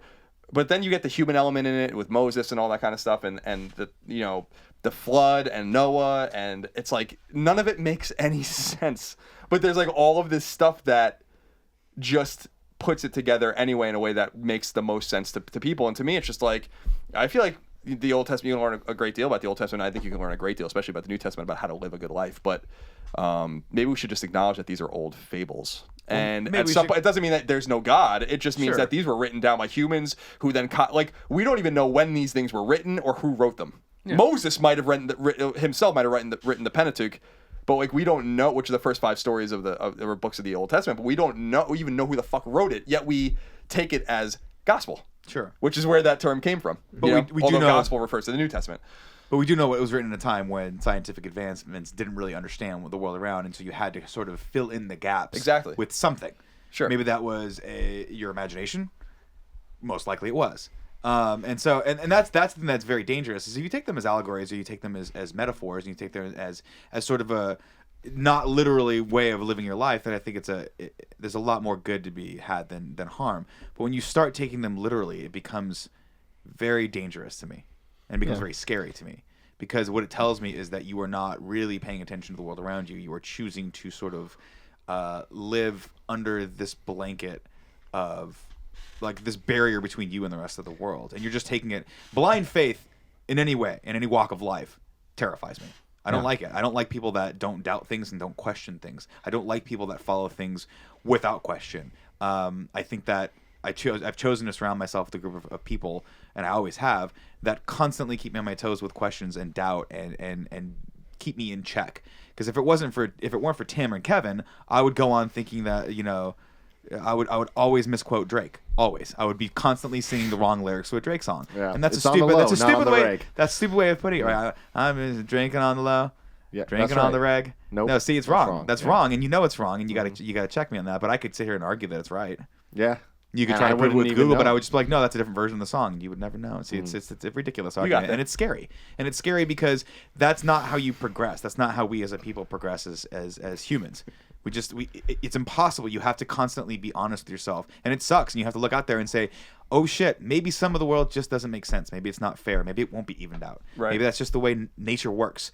Is that maybe it's not all fair and just, and at the end it's all going to even out. Maybe, Tim might get eaten by a bear one day, and there's no rhyme or reason to it. He was just in the wrong place at the wrong time. Or to be perfectly honest, if it's Tim, it's probably because he was trying to feed the fucking bear cereal for some stupid ass video or something, or he wrote a rap video where he was like, you know what we really need in this? We need a bear, a fucking bear, dog, a bear. And Kevin's like, I need you a fucking bear. Order that shit off of eBay right now, and the bear shows up and it eats Tim. Yep, but it spits out the funny hat. There are 2 things that are certain, and this is because I have a great deal of respect for people with faith, and I have a deal of respect for religion, especially because my dad's a religious person. And we were talking one night when I was still home about how I want to believe, and I go through these things where I try to believe, and my mind just won't let me. Like, it's just my mind's just like, this isn't real. Like it's not real. You're trying to believe it that it is real. There's 2 things that religion gets away with that nothing else gets away with. Think about the Constitution of the United States, right? It was written in 1787, ratified in the late 1780s, all that. We know exactly who the fuck wrote it. We know exactly who wrote it, right? Mm-hmm. It has provenance. The United States just didn't come into being and they're like, oh, we have this document. And it was copied about 5,000 times from other people that wrote it, and this is what we live by right now. But with the Bible, especially with the Old Testament, these things were copied this was 2,000, 2,500, 3,000 years before Gutenberg, right? So this was like, there was no printing press, nothing. You had to copy them, over and over and over and over again. Mm-hmm. And then you get to this point. To a point where you can really trust that the copies are the right. So like maybe like after the church was founded, but so like early AD or whatever. But like it's the only thing that gets away with like no provenance. We have no idea who the fuck wrote the shit. We have no idea where it came from, and even like in the New Testament, as we talked about before, the Gospels even contradict each other. Right. Like in certain places, it's like it's remarkable that like we look for provenance and logic and everything. but we don't look for it here. And that's why I thought this thing was interesting, because it's saying, like, if you believe the literal version of this, then there's no reason to believe that this didn't happen literally 5 minutes ago. There's no reason to believe that the universe wasn't created last Thursday.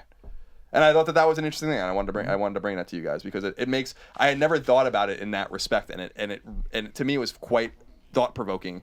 Not in a disrespect to religion, but maybe in an encouragement to religion and religious texts, whether it's the Torah, whether it's the New Testament, whether it's the Quran, whatever it is, to say, like, maybe we can learn a few things from these fables and these stories. And I believe Jesus existed. We've talked about that in the past. It's clear. The Roman historians talk about him. He definitely did exist. But maybe we can learn from these different things and live a better life. But let's not talk as if we know that these things really happened, because we don't.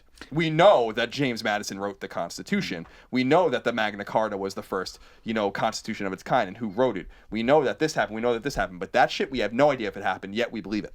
Yeah, and that is that's where this came from. So I wanted to bring it up. It's a slippery slope. It's a dangerous slope, because then the argument I would take on the opposite side to play devil's advocate was, well, you don't know that. That's just, and that's last Thursdayism. That's last Thursdayism. Yeah, it's crazy. And that's why that's the beauty of the thing, is that it's so frustrating, because you cannot disprove it. Mm-hmm. But you cannot that's the whole point. That's the idea, because that was what was frustrating Tim. That's the point. I can't disprove the Old Testament either. Because if I look at a star that's 25,000 light years away, and I'm like, that's 25,000 light years away, the light reached us, we must have been here for at least 25,000 years, they'd be like, no. God put that there. And that's where last Thursdayism came from. Mm-hmm. So I thought I'd throw that out there and maybe provoke some thoughts, some interesting comments out there in the audience. I think we look at religion and religious texts too literally. And I think that even if you don't look at them literally, we should just try to learn good things from them and kind of understand that they have no provenance. My topic. This is one Jacob implanted in my head and then tried to get out of my head and can't get out of my head. What's the key to happiness? Great question. Jacob, relationships. Relationships. I think relationships. I don't think of all necessarily variety? romance, but all variety. Okay. Yeah, Okay. it's talking, it's communicating with others, and the relationship you have with yourself, which sounds deeper than I mean it, but just like kind of like understanding who you are, and then understanding, and I think you understand who you are through others, and then once you become who you want to be, then surrounding yourself with people that challenge that to keep being someone different. And like just better, You're talking about like progression. Yeah, and I think that it's the motion of progression that is what happiness is. Because you can't, it's not a goal that you just get. It's like, sure, there's always something it's a constant. It's emotion. It is emotion. Yeah, and that is saying it's not a destination. It's a pursuit journey. of happiness. Yes. In a way. Yes. It's a good one. Thank you. Yeah. It's true though, right? Because you're never happy all the time. No. I'm happy maybe 5% out of the day. I don't think I've ever been happy. That's good. True happiness. Colin, you're always happy, because you're happiest when you're unhappy. Ooh. Well, I'm gonna say this Last about. I think happinessism. it's an easy question to answer. It's subjective. Yeah. It's totally subjective. Like a person's definition of happiness is going to be like Tim is a social being, for instance. I think my definition of happiness would be somewhat different. I think Greg's and everyone else at the table would be somewhat different. I will say that happiness sneaks up on me all the time. Mm-hmm. It snuck up on me like when we were talking about when I was in Connecticut. I had a moment of clarity when we were around that fire where I'm like, I'm really fucking happy right now. I love fire. I'm around my people. Mm-hmm. I'm in this fire. I got a fucking shitty beer in my hand. No internet. I have no choice but to look at these beautiful stars. By the way, remind me to tell you the story. I'll say for another time when we took a walk into the dark, fucking pitch dark for like a mile and a half to go to this lake. It's never been that dark in my entire life, and I've never seen stars like this in my entire life either. It was unbelievable. It's awesome. It was fucking unbelievable. And that was real happiness. I was just sitting on a rock drinking beers by this lake. So it's like, but that's not always gonna make me happy. Sometimes being alone makes me happy. Sometimes listening to a good song makes me happy. Sure. So I think that I think happiness, like any emotion, is not necessarily human, but maybe mammalian or however you would say, like for mammals or higher thinking creatures that can get past the very act of just surviving. An ant can't be happy, but a dog can be happy. Dogs look happy as fuck. So. But Portillo isn't Sometimes they don't. self-aware either. So his condition of happiness is based on very simple things that wouldn't make us happy. Mm-hmm. Yet his food makes him happy. Food makes me happy. Food used to make Greg happy. So it was one of those things where... You're the one eating salads every day. No, we don't talk about that. So I just think happiness is just this thing that I do also believe that happiness is fleeting. Always. Well, it's That's because happy. it's an emotion. It's endorphins, right? Like, you know the chemical makeup of it or what's going to happen. So I think, yeah, like the thing is for happiness, yeah, like it's knowing yourself and what you want, I guess, right? In that moment, in that thing, right? Like I remember like when events come around or meeting or like parties or whatever and you don't want to go to them, but then you get dragged to going to them, you don't have a good time because you know you wouldn't have good it's not being afraid to say you don't want to go do that, right? Because you don't want to go do that. What do you really want to do in that moment? You know what I mean? Huh. So maybe it's not necessarily the key to happiness because everyone is made different made happy by different things. Mm-hmm. So maybe it's more or less maybe tools for people to use to maybe find that because there are certain mindsets you need to get into, I think, in order to be happy. So, I mean, the way that I think, kind of what I discovered through just what I've done is I think there's a couple of things that are really important. The first one is to be a selfish son of a bitch, which let me. No, it's you're not gonna get any- Let me- This has been the GameOverGreggy show. Trying So, to get any argument from There's us. just to break it down. It's just that's kind of a weird way of putting it, but it's just to pursue what you want. You have to know what you want. And you have Know to go. yourself. Yeah, you have to go after and get it. Exactly. Like an example of you guys is you worked at IGN and you were good there. You had a good career, but you knew that you wanted to do something else. So you could have stayed at IGN, but you decided to do the selfish thing and pursue your own business and do your own thing. And I think pretty much anyone would agree that. People that are part of the community anyways would say that this was a good move, like it helped them out. I'm sure people really like watching what you do here because you get to do it the way that you want to do it instead of doing it the way with under restraints, I guess. Sure. But With a boss, yeah, and I just feel like being selfish, it gets a really negative connotation, but I feel like if you have like a good moral compass, like a functioning moral compass, it's really not that bad. If you're not going out of your way to step on other people to go what you want to do, it's fine. Just find out what you want, pursue it, and it might be different for other people, but just know that, I mean, I just feel like in countries like America, Great Britain, Australia, et cetera, is we have the opportunity to do it, so you should just do it. I mean, it's pretty Very easy. Ayn Randy. I was gonna say it sounds very objectivist. Yeah. Oh, but with I don't know if you like Ayn Rand or know her objectivism. I'll look up the exact definition for you, but it's not quite there because like her This is what whole, we have, Colin, don't put yourself out. This is what we have Kevin over there for, sweating. I just want to Kevin, make sure. Type Can away, you look Kevin. up objectivism for us? No, I got it right now. It's fine. He just shook his head at me no anyway, so it's not like it's. He's being selfish. He's a Yeah, selfish son he of a doesn't bitch. wanna do You that. wouldn't have He's made not him gonna do happy it. to look that up. I understand. I respect What's funny it. is he Well, zones respect- out over there. I give him something to do. What makes him happy is his stupid Google watch. Couldn't even say, "Hey Google, define objectivism." It is excessive. So here it says objectivism's central tenets are that reality exists independently of consciousness, that human beings have direct contact with reality through sense perception, that one can attain objective knowledge from perception through the process of concept formation and inductive logic, that the proper moral purpose of one's life is the pursuit of one's own happiness, that the only social system consistent with the morality is one that displays full respect for individual rights embodied in laissez-faire capitalism, and that the role of art in human life is to transform humans' metaphysical ideas by selective reproduction of reality into a physical form. That sounds exactly like what Yeah, you just that's said. what I said. I mean, it kind of Did you is. just quote me? I mean, it's just, but it's not quite as. I think you, if you had Cold. come up with that, I don't think you have to worry about money for travel. No. It's not quite as cold as what she was saying. But her whole thing is like humans exist to make themselves happy, not to make others happy. But that his whole thing is not that, because it's like you exist to make yourself happy, but that does make other people happy. but And I mean, it's- that's how I try to live my life, Yeah, and I and some- feel like when I'm happy and I'm around people, it makes them happier too. Yeah, and some people, that's what they want to do. Like they want to create a charity so they can help people, or they want to have kids so they can like raise a kid and make that kid happy. Like everyone has different things that they want, and it's just kind of up to you to figure that out. Well, yeah, but also let's take a step back, because what you're talking about, those two examples that you just used, one could argue that you're creating a charity to help other people because that makes you happy. Exactly, That's that's a a Rand seeing, argument. That's what I seeing said. those people not dying on the streets makes you happy, right? And so everyone always talks about that being selfish and how it's, you get a lot of shit for that when you bring that word up in a negative context, but it's not a negative thing. No. The world is where it's at right now, and we have all of these amazing. We have amazing technology and we have amazing way of life here in this country because of selfishness, because it's driven by capitalism, and capitalism is a very selfish thing. It's I want to create something to gain something because for one reason or the other that makes me happy. And it's not, I hear this all the time as a person who doesn't want to have kids. People go, well, that's really selfish. It's really selfish of you not to want to have kids because you ought to bring another life form onto this planet so that you can raise it and help progress humanity.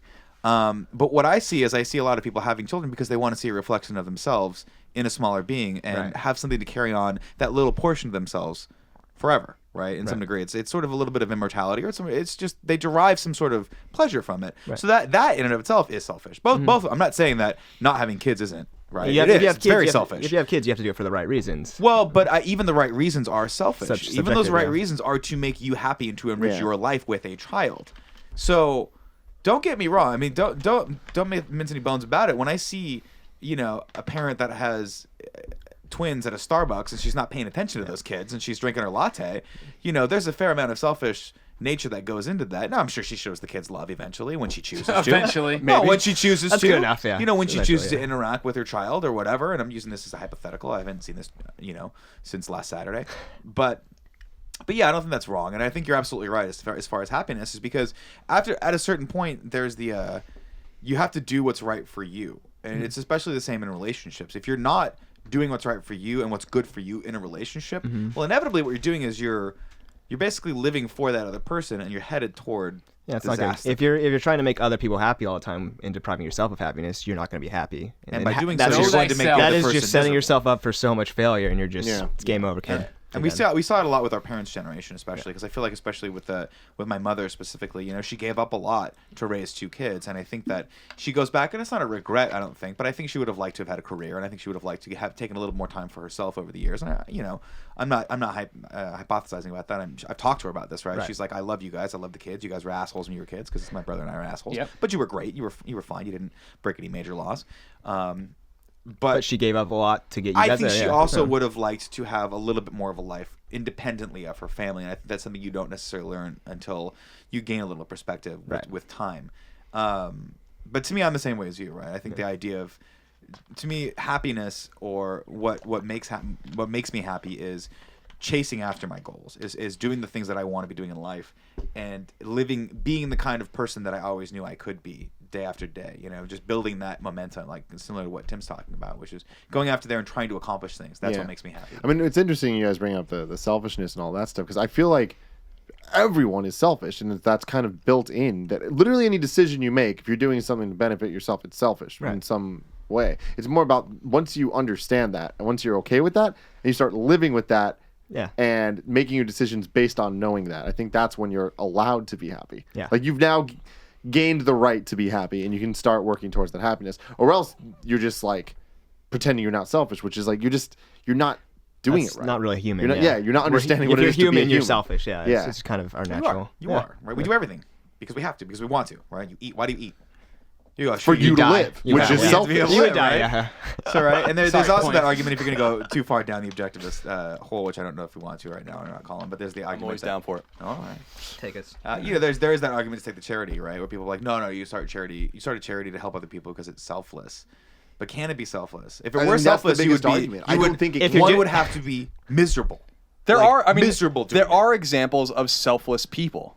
Mother Teresa, Gandhi, like that's why we respect these people. Like But they, on some level, don't Yeah, you think Obama. Mother Teresa derived an insane amount of fulfillment from helping other people? No, and I from- really think she was so super pious. And I think that like was one of the things that doesn't. Yeah, she wasn't doing it to update her like status No, or I don't anything, mean like that. her I just mean Facebook that, status. Like, oh, I'm helping all I these just people mean that right when now. you go Look out at me. into It's- the poor and you help bring those people just a little bit better of a life.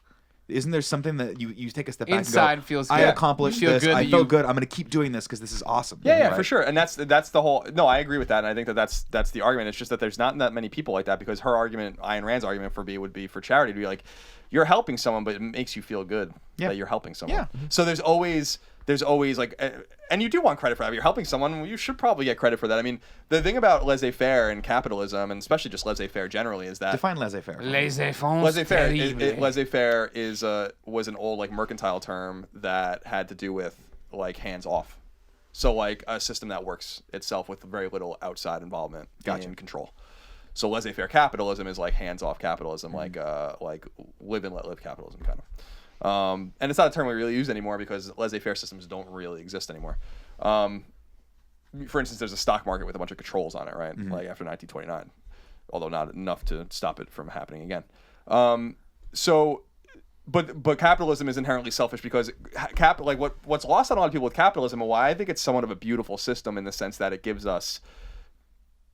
Let me back up. Capitalism is the most perfect system for economics that exists, yet it is not perfect itself because it creates a bunch of new goods. Capitalism has given us everything in this room, everything. the camera, the light, the TV, the soundboard, the Kevin. microphone, Kevin, Superman. Like, Superman was created to make money. That camera was created to make money. This Kevin, microphone was created to make money. money. Kevin was created to make money. The fan. Like, so nothing. And this is, I actually got into an argument recently because something really terrible happened recently. And it's terrible in quotes because, I mean, it's based on how you look at it, where a hedge fund acquired this HIV drug and then jacked up the price 5,500% because they need to make money on it. And my argument is like, Went this from is like $76 a pill to like $750 or something. yeah, like something. That. I mean, maybe even more than that. Yeah. And the argument was, and I'm kind of in the middle of this because I'm like, this is a tough one, right? This is a tough one. That HIV pill probably cost $5, $10, $15 billion to make. Right? To research and develop. Right. Yeah. R&D. I know I actually got into an interesting conversation with my friend Kevin, who's been on the show. He's on NHL 94. Not that Kevin. Who's He on won NHL Juke 94. Mania 2015. Juke Mania, exactly. And his wife, who we went to Northeastern with, is a pharmacist. And I was talking to her about something interesting I was reading about with Bernie Sanders and universal health care, and this thing is true, where they say the United States not only makes a great deal of, like, American pharmaceutical companies in a capitalist system make a lot of the medicine that we use around the world, but that we also subsidize the cost of everyone else's medicine by paying more for it.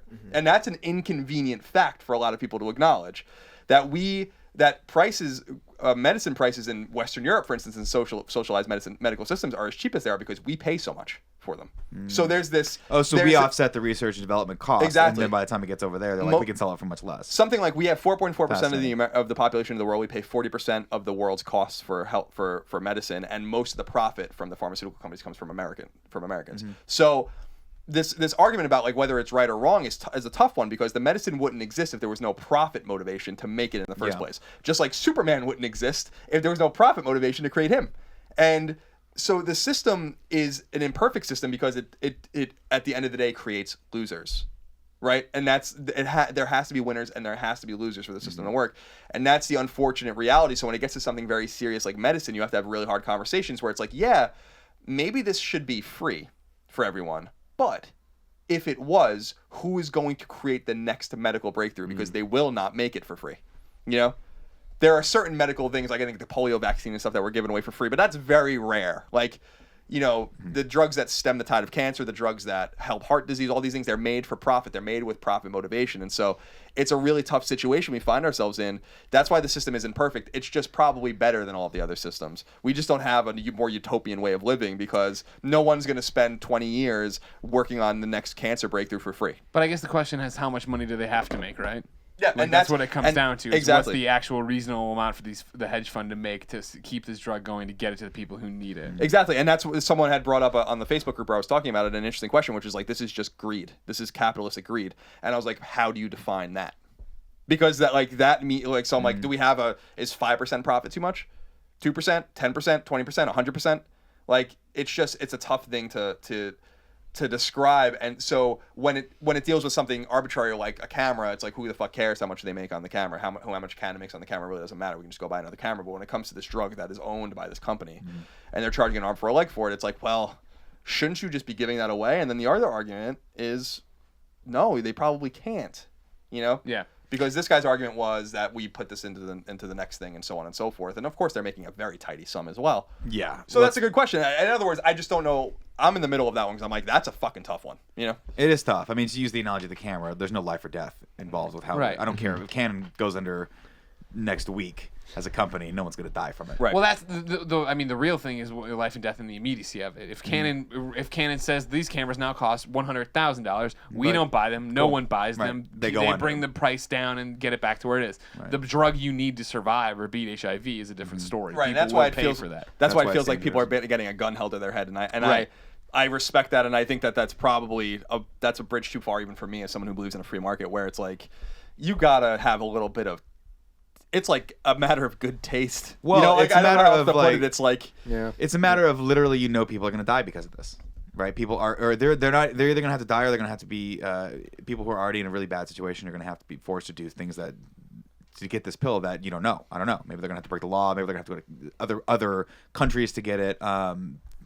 The argument they always use, and the argument that I've often heard about the insane price for these pills, is that they take that and put it into R&D. Well, first of all, it takes years to get it passed through the FDA. Yeah, that's a lot of the money. It takes a lot of money, and you have to do clinical trial after clinical trial to make sure it works, because A, you don't want to put a drug into the world that either doesn't work or kills people. Or has bad side effects. And B, they take that money and then they were able to quote unquote research and develop other pills for other ailments. And then there's the opposite argument where they're like, no, why don't you take that money and find the cure for it? And then of course the problem with that is there's no money in a cure. They always say there's no money in a cure. There's only money in treatments. Right. Because if you cure something and it's gone, like polio, you're like, well, yeah, can't if we make cure any money out of cancer, that. we fix cancer. That's a huge. Yeah, there's always been massive conspiracy theories about that too. Yeah. With pharmaceutical companies, and I'm like, I don't so sure. I It's not, believe it. It's I not totally correct. believe. I don't know yeah. if I do, simply because it's the same logic behind the moon landing conspiracies. It's like someone would have said something by now. There are thousands and thousands of people working at these companies, tens of hundreds of thousands of people that have been in and out of that system. Like someone would have, if the guy who created the cancer vaccine, for instance,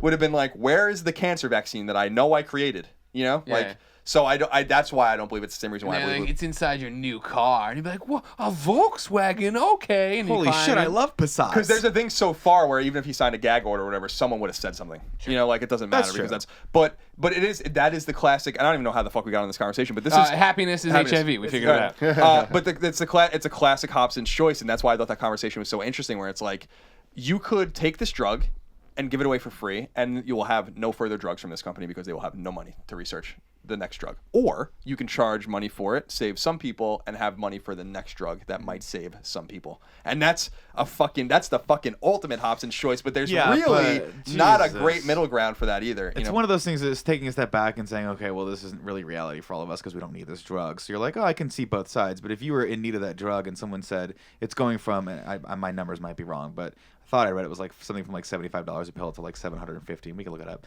If someone were to say that to me, I'd be like, oh my God, I'm probably either going to go, my choices now are go so far into debt that I'm going to go bankrupt and never be able to live a life and probably eventually die, or just die now.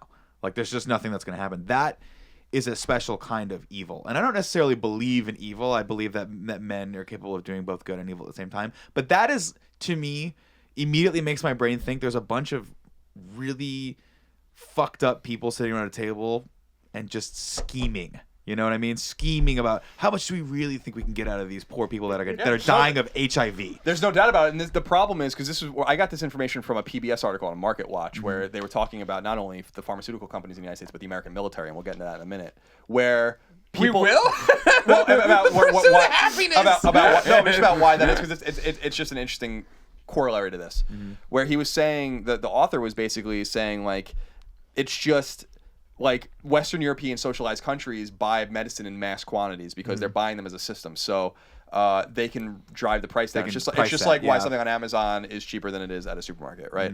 But we have all of these different apparatuses that have no interest in keeping costs down. So they're the ones inflating the system. So it's not necessarily a positive thing that we're actually filling the coffers of these pharmaceutical companies at the sake of Western Europe's cheap medicine. The idea would be that we would all drive the costs down, but it doesn't drive the cost of research down. So the money would still need to be made. It's a fucking terrible situation. That's the only point I'm trying to make, is I'm not defending the system. I'm just saying this system exists for a reason, and you might not like the alternative, you know, better than what it is right now. And I bring up the military only because they were saying the United States, everyone always criticizes the United States for spending so much on the military, except for that makes everyone else not have to spend so much on the military. You know, their idea is like, we are actually like, in NATO, for instance, we're basically the brunt force of NATO. So no one else has to really spend money on the military, so it's easy for them to criticize our military bloat. But if we didn't have that military bloat, they'd be in trouble. And that was the argument of the medicine thing too, where it's like, in the system as it exists right now, if we weren't spending so much on medicine, they would have to. You know? And so these are just a series of, as we talk about happiness, just a series of just terrible Hobson's choices that we find ourselves in. So we just bear the brunt of the military spending. We bear the brunt of the medical spending. And if we weren't to do that, what would the system look like? We might not like the alternative. I don't know how we got on that conversation. No idea. But it's pretty interesting. Greg, to answer your original question, which was answered very succinctly in the classic film Conan the Barbarian by one Governor Arnold Schwarzenegger. Yes. Crush your enemies, see them driven before you, and hear the lamentation of the women. That is happiness. Okay. I like Tim's answer the best. Yeah, Okay. I think that was a little better. You didn't like Schwarzenegger? Is it because I didn't say it like Schwarzenegger? Yeah. Crush your enemies, see them driven before you, hear the lamentation of the women. It's good. Thank you. In Conan, did they ask him what happiness is? Yeah, he's sitting in the middle. He's sitting on a table, and all the warlords are sitting around. The guys that trained him, and they ask one of the other dudes, they're like, "What is happiness?" And he goes, "I don't know." He says some dumb shit answer like, "Feel the wind on the back of my head and the rain on my face as I'm riding a horse." And they're like, "Wrong, Conan." And he goes, "Crush your enemies, see them driven before you, hear the lamentation of the women." And the guy's like, "Yes, crushed it." Crushed it, Schwarzenegger. Crushed it. Schwarzenegger? Awesome scene. They left it. They just call it, Schwarzenegger. well, it's Conan Schwarzenegger the Barbarian. I see. You didn't know that? I didn't know that. No, I missed that part. I mean, you gotta brush up on your classic films. Greg, real quick before we get out of this. Yeah. Even though it has nothing to do with what you were actually talking about, but Sure. more of the ancillary thing that we ended up talking about. I thought about this really quick, and it was interesting, in my opinion. There's one example of a prolific, prominent, centrally controlled economy, right, in world history, the Soviet Union, right? And what, if any, worth ever came out of the Soviet Union, like in terms of products? We got The guy that who great fought shot Rocky. of Putin shirtless on a horse. That's post-Soviet. The point I'm trying to make is that You said what came out of it. the point Putin on a horse. yeah, later I guess. The point I'm trying to make it just to put a bow on that ancillary conversation was that, and that's what's so fascinating. And again, the Hobson's choice of economies is I'm that trying to figure out what this bar has to do with anything. Hobson's choice. the bar and Funny. Hobson's choice is two bad decisions. I know. I'm just joking around. Or We two bad talked about this choices. before. Is that nothing came out, nothing really valuable came out of it because there was no profit motive. For those of you not living in San Francisco and have no idea what I was just talking about, there's a bar called Hobson's Choice. It's at Hayden Clayton. It's Thank you for explaining it that. used to be a great bar. I was more It was offended a by the stupid joke to begin with. The high five you gave my fist bump. Let me see it again. The stick shift. That's what we did in karate. It's the fist, which is the power, and then the control. Did you do the thing where you started here like this down and you spin it as Well, you we come used up? to do this. When we were doing katas, you would end all of them with, you would take the fist, which was Yeah. the power, and then you would make sure that you control the power. That was the wisdom. That was the knowledge. And you would cover it and bow. But did you punch where you came in like that? You went, Yeah, absolutely. Yeah. Absolutely. My stance was so good that if you were to come over and push me like my instructor would do once a class, I would not fall over. because your hands were upside down? No, because I was in like a sprawled out, like they call it goddess stance in yoga. This topic was brought to you by Loot Crate. For less than $20 a month, Loot Crate gives the geek in you a special treat each month. Loot Crate is a subscription box service with more than $40 worth of geek, gamer, and pop culture gear, collectibles, apparel, comics, and more delivered to your mailbox each and every month. You have something to say? What was this then? Do Later, I'm going to tell Tim something that reminds me of what these mics remind me of. you want to just do it now? Rite Aid ice cream. Oh my God. Thank you.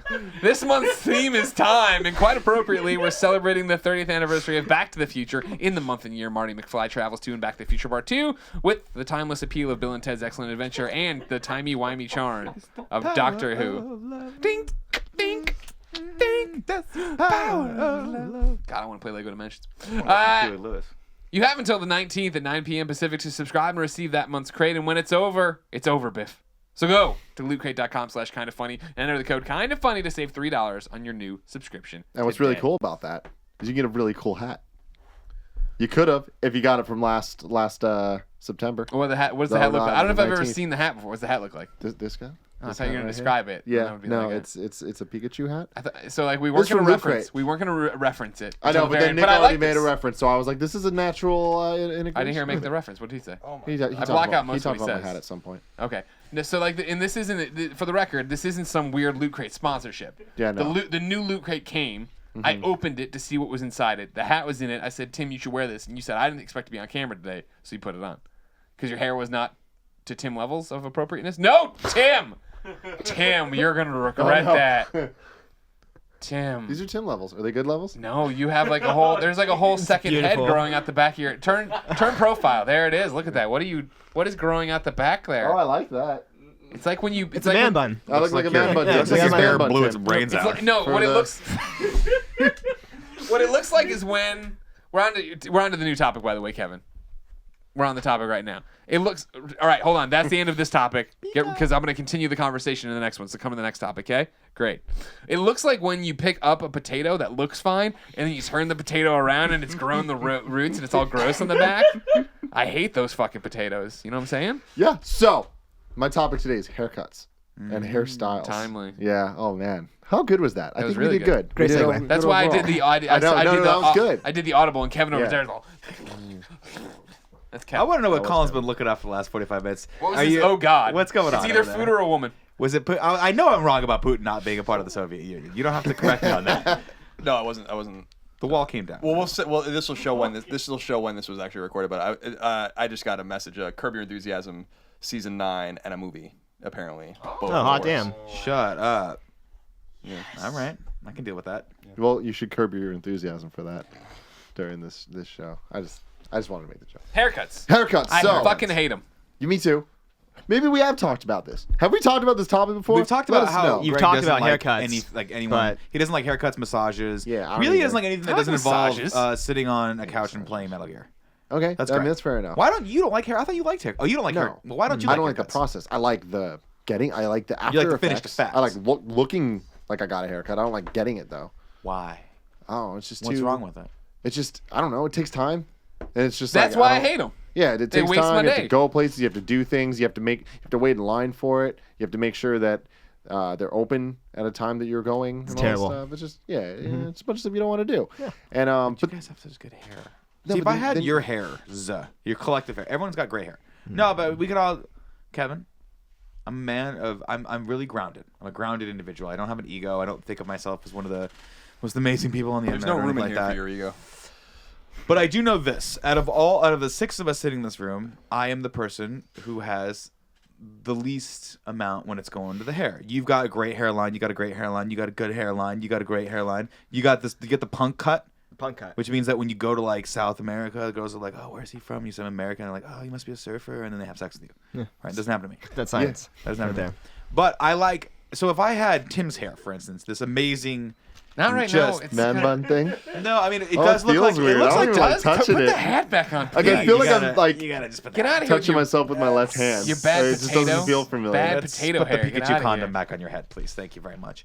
I would love it because you could go in and get all like any cool hairstyle you want, and you just show him a picture of Macklemore and go, "I want his current hairstyle." I want this. No, I usually do JT though. You do That's a JT, real so- story. So when I first started getting my hair cut, where it was like I have it now, Yeah. because for a long time I just shaved it The barber and then cut, styled, the and it was man, cool. the Don Draper. And so when I was gonna do this, I went into the place and I grew it out for a while, and for a while it was just a fucking mishmash of nothingness. You know, let's take a step back. We're going back to the roots here, right? Grew up. That's I didn't even mean to do that. Got them all cut. Anyway, so when I was younger, I had like the Beatles cut, just like the bowl? The kind bowl? of like a bowl, yeah, but it was But like not here all the with way that down, garbage. just kind I of. had long hair. I had like very long hair, and it would like down, so it would cover my beautiful eyes. And No, then you it can't set do me. that. I know. Your baby blues. There was a big difference between the ladies, pre and post, long hair. So I had the long hair. I didn't think to do the man bun thing back when I was in 6th grade. Nobody thought to do it because it's terrible. Yeah. Stop doing it, Darren Brazil. It's dumb. Then eventually all of my friends were Chinese and they all had spiky hair because that was just what That was they the all style. they all did, and that was the thing. And so I was like, I'm gonna do that too. Mm-hmm. So I spiked my hair like they did, and I had spiky hair for a while, but it didn't look like theirs because I am not Chinese. So their hair worked that way. My hair just kind of got really weird and curly in some points. So in some places it would curl, and like some places it would spike. It was We just it verify was this, all Kevin? over the place. Yeah. Yeah. Okay. Kevin. Didn't verified look it. bad. It just wasn't like it wasn't great. Then eventually I moved past that a bit, and I was like, I'm gonna start shaving my head. And also that was definitely a thing. I don't like getting haircuts. Like I'm tired of going to this shit. I'm just gonna cut my own hair. Sounds like have someone my I know. brother do it. Yeah, it's good. I mean, it's good though. It makes sense. You can just shave that shit. Then you have your mom or your brother or Kevin come in with the razors. Hey, can you get my back? And he's like, got your back, bro. Yeah, And you then I look have. at them and I'm like, why the fuck did you go that high? And it's just like, oh, you know all about that. These things happen, man. I almost killed a man the other week. So. Yeah. So that shit goes down, right? But then eventually I grew out of that and I was like, I want to get some hair. So I grew out some hair. There was a weird transition period, as there often is. Always. Then I went in, I realized I had enough hair. I'm like, I can do this. Go to the barber and I'm like, I pull up a picture of Justin Timberlake, show him, like, I want that. And he goes, okay. Then just starts doing stuff. I'm not one for talking at the I hate talking. at I hate the small talk haircut of it. places. See, this is why I think Nick likes it. Nick just likes to. It's not that bad. He likes to schmooze. It doesn't Yeah. matter. I like to be one of the girls. I mean, that totally makes sense. I mean, I like to be one of the girls too, but like not with these girls. That's Like, probably the best thing that's happened since moving to San Francisco and getting your haircut at all these weird random places is that is often their English is not their first language, so they don't want to talk to you either. So I just chill out, get a haircut, and get out. Because like back in the suburbs of Chicago, we went to Wayne, and Wayne he ran this barbershop forever. And Wayne's a nice man, and my dad loved talking. But then I'm sitting there, and either if it's Wayne or his partner, who eventually was his son or whatever, cutting my hair. We're just struggling for small talk here. Yeah. What do you think of the Cubs this season? I don't know. Oh, you're a Sox fan? No. I just don't care. Just don't. See, it's let's even not weirder do this. nowadays, though, when there is the random times where they start talking, because they always go for, so what do you do? Oh, jeez. Uh-oh. Just say Uber driver. Garbage man. I talk on the internet about stuff. There's like literally no way to describe to someone cutting my hair what I do.